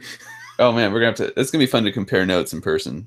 I have my necromancy fucking thing that I think people are running. I don't know. I kind of just left it. I left my church too. I'm hoping people are just putting that shit together. Okay, so we're playing on Thursday, right? Mm-hmm. Yes. Thursday night. Got it. Okay. Thursday at 10. Thursday at 10. Get your caffeine. And then what happens after that? Who the fuck knows? It depends on how far we get. I mean, but like that's our final session, right? It is the finale. There may be a follow-up epilogue. Okay. But, yeah, I don't know. I think everyone's approaching pretty high levels. I just mean like for us, are we gonna keep playing a different game? Are we gonna not ever play again? You shut up. I just was curious You cut me deep, Maggie. You cut me what deep. the plan was after Gen Con. Yeah, I mean, fuck, I don't know. I imagine we'd still play together Okay. Friday nights. Okay. I have Okay. nothing else going on in my life. Yeah. I feel like we should. If we get to roll characters, I'm so stoked about it because like I'm like really glad you guys talked me out of not having Sunshine like kill herself, but also like I have the next idea of like what I want to play. So Oh, see, I've run so many things through my head. Like I'm totally down with playing just from level 1, playing a different game, whatever. I was freaking out when you almost killed yourself because I was like, do I step in and tell you like, hold off, don't kill yourself now. Just wait a little bit. just wait like a second. Yeah. Let's fix the thing first, and then you can kill yourself. I think so. I want to kind of go into my gratitude. So I think my gratitude's going to go to Ryan, Chris, and oh my gosh, Rick. I was trying so hard not to call you Marcus, and I was like, what the fuck is your actual name? For just fucking obliterating literally everything you guys fucking touch. Yeah. I mean, Riley hits really, really hard. Well, all of you guys have like plus fucking 14 to all your shit, so it's like it's only 12. I'm gonna fucking murder. It's only 11. These nopes go to 11. But yeah, That was an awesome face. because you guys fucking kick ass, and it's awesome. Thank you. You gotta do your gratitude. Yeah. You already did. Michael. Oh for fuck. Leaning into the Oh god. Edgelord. Right. He really appreciated me edging. Oh. when you edge me, Michael. So much. That was a really creepy face, dude. Let's not do that again. That was- Wait. Hold on. You're still doing it. Let me see. Oh, ooh. Ah. I'm about as dry as the Sahara Desert right now. Yeah. Good. Michael. Neither are you. Oh, Shazam. Yeah. I think we all really loved the edgelord conversation. That was just too much. yeah. I thought I was gonna die with what do you want? I was like, Me. Oh, well, that's fair. No, it's great because I feel like at this point Sunshine's just really leaning into everything. And so like as you guys saw with like the last episode when she was flirting with the uncle whose name I just will never remember. Triggle. She was just like really like Valley girl and then with the edgelord she was just like really leaning into that, and I feel like that is definitely how Sunshine would be because she's just like different versions of herself with all of these people, and that's definitely her for sure. Also, I would like to point out that Rick has never gotten to experience Triggle or his amazing voice. Oh my god. Oh, I love him. I love him so much. more than smatters. IRL, I love him so very, very much. It is pretty amazing. Like if he were a real life person, I would leave Ryan and marry him. And like for some reason in my head, what I have of him is like the owner of a Korean grocery store who speaks broken, weird English. Well, I mean, stop building them up. Let me hear it. I mean, that's on Mike. I don't know if this is the right time. I think it has to be in game. I mean, we're gonna plane shift back to the ship, so I guess. On the ship? Yeah, he is. He's my Okay. I love him. Also, is everybody cool with my friend Adrian hanging out with us while we play our final game? Because I'm like just with her. Like, Yeah. She's Yeah. gonna be driving and shit. So Yeah, no, Adrian is always welcome. okay, cool.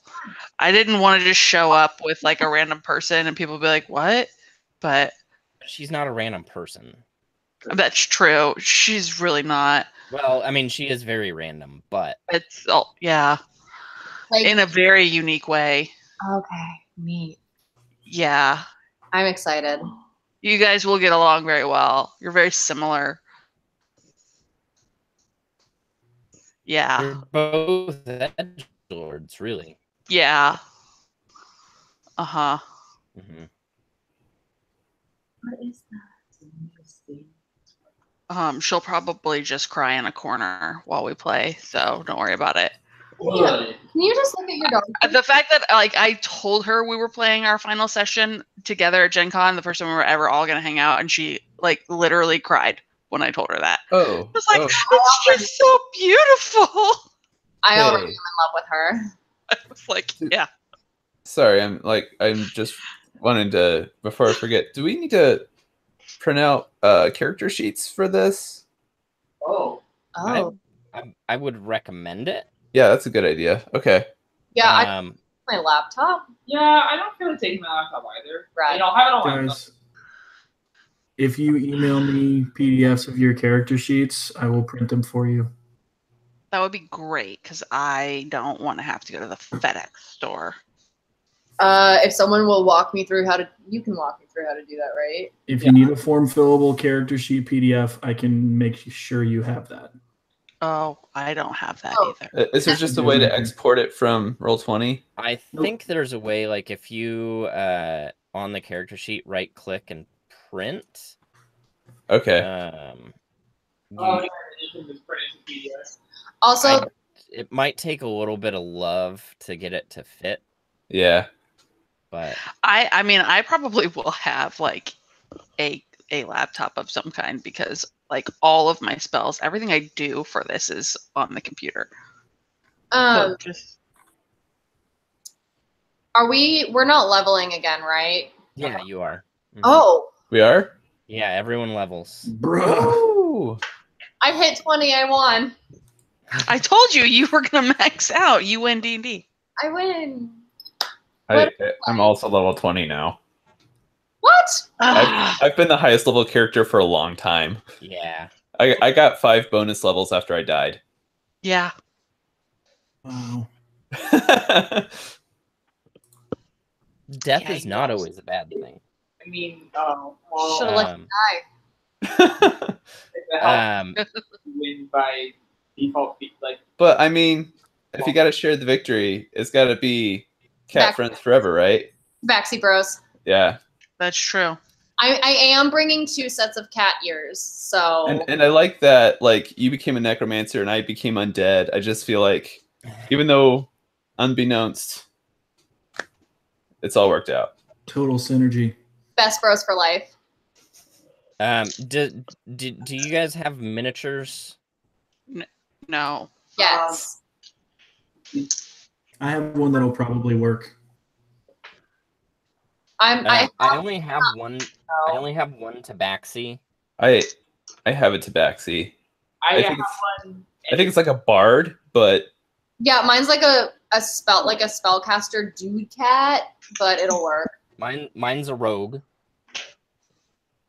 I have baby fish painted tonight/tomorrow. Looks so good. And I will send pictures of it when I pick it up tomorrow. I'm in love. That's amazing. I want a mini.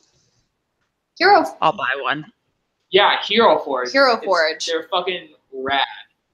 I'll send you the screenshots I have of the one that I made for Sunshine, but just didn't buy because I'm so painfully poor. I mean, yeah, that's where I'm at. That's where I'm at. So probably meh. So I'll bring a bunch of miniatures and we can, if you don't have one, we can just use it. So we'll figure it out. Yeah, I'll make sure I've got right on.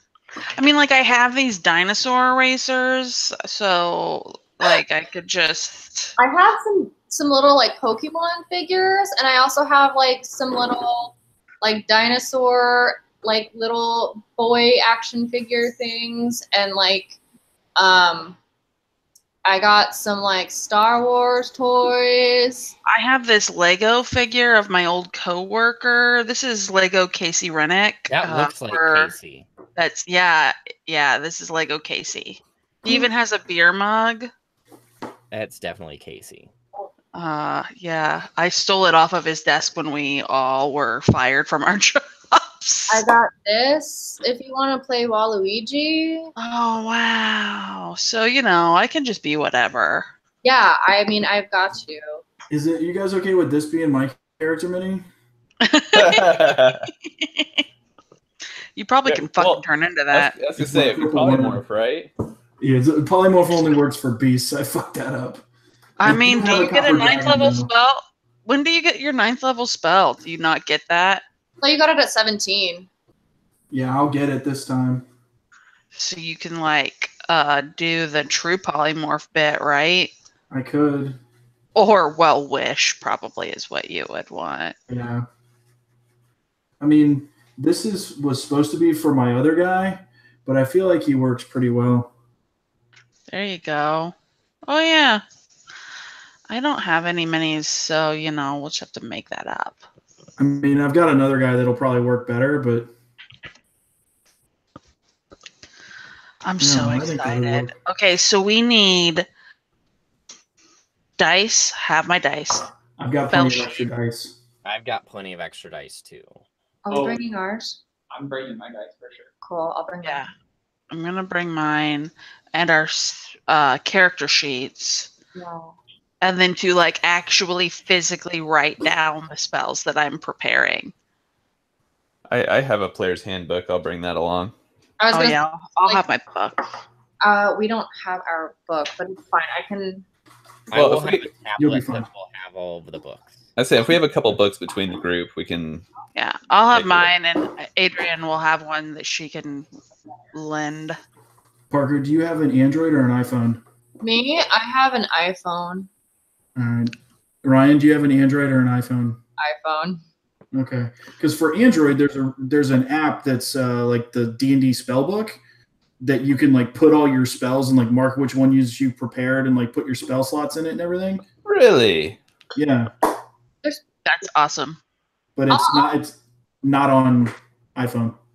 I'll take a look and see if there is anything for iPhone though, just as for shits and giggles. I mean, you can also just load Roll20 up on your phone and use that. Oh. It's clunky, but it works. Yeah, I don't know. I'll figure it out. I'm not worried about it. I'm not worried about it at all.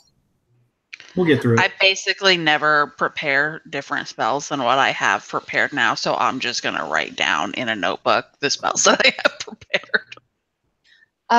Mac, I think I get an 8th level spell. I think you do too. What are your plans for Thursday? So Thursday, I really am very I think I have a possible panel that I was gonna go to, women in gaming or something. But otherwise, wandering around Thursday, not a lot. You want to wander with us? Fuck yeah. We have literally 2 things that we're scheduled for, and then that's it. Yeah. Yeah, we have I did a women in gaming panel from 1 to 2, but then I don't have any games. Friday, I'm doing a Star Wars game and the Critical Role live show. Saturday, I'm playing Mike's Dream Chaser game. And Sunday, apparently Dungeon World. I don't know. We only have something on Friday and then on Sunday, so. Yeah. I basically just did one game a day and then figured I would wander around and spend too much money. Right. Solid plan. Yeah. Couple panels. I'm probably going to have pink hair. That's awesome. That'd be cool. Oh, I should get my hair cut before I come. Hey, babe, you need to schedule your haircut for tomorrow. Well, everyone, it's 3 really late something. So I'm gonna try and get some rest. I think. Right on. Okay. I mean, super excited. Whatever. Rest. We will never sleep because sleep is for the weak or whatever. Edgelord. All right.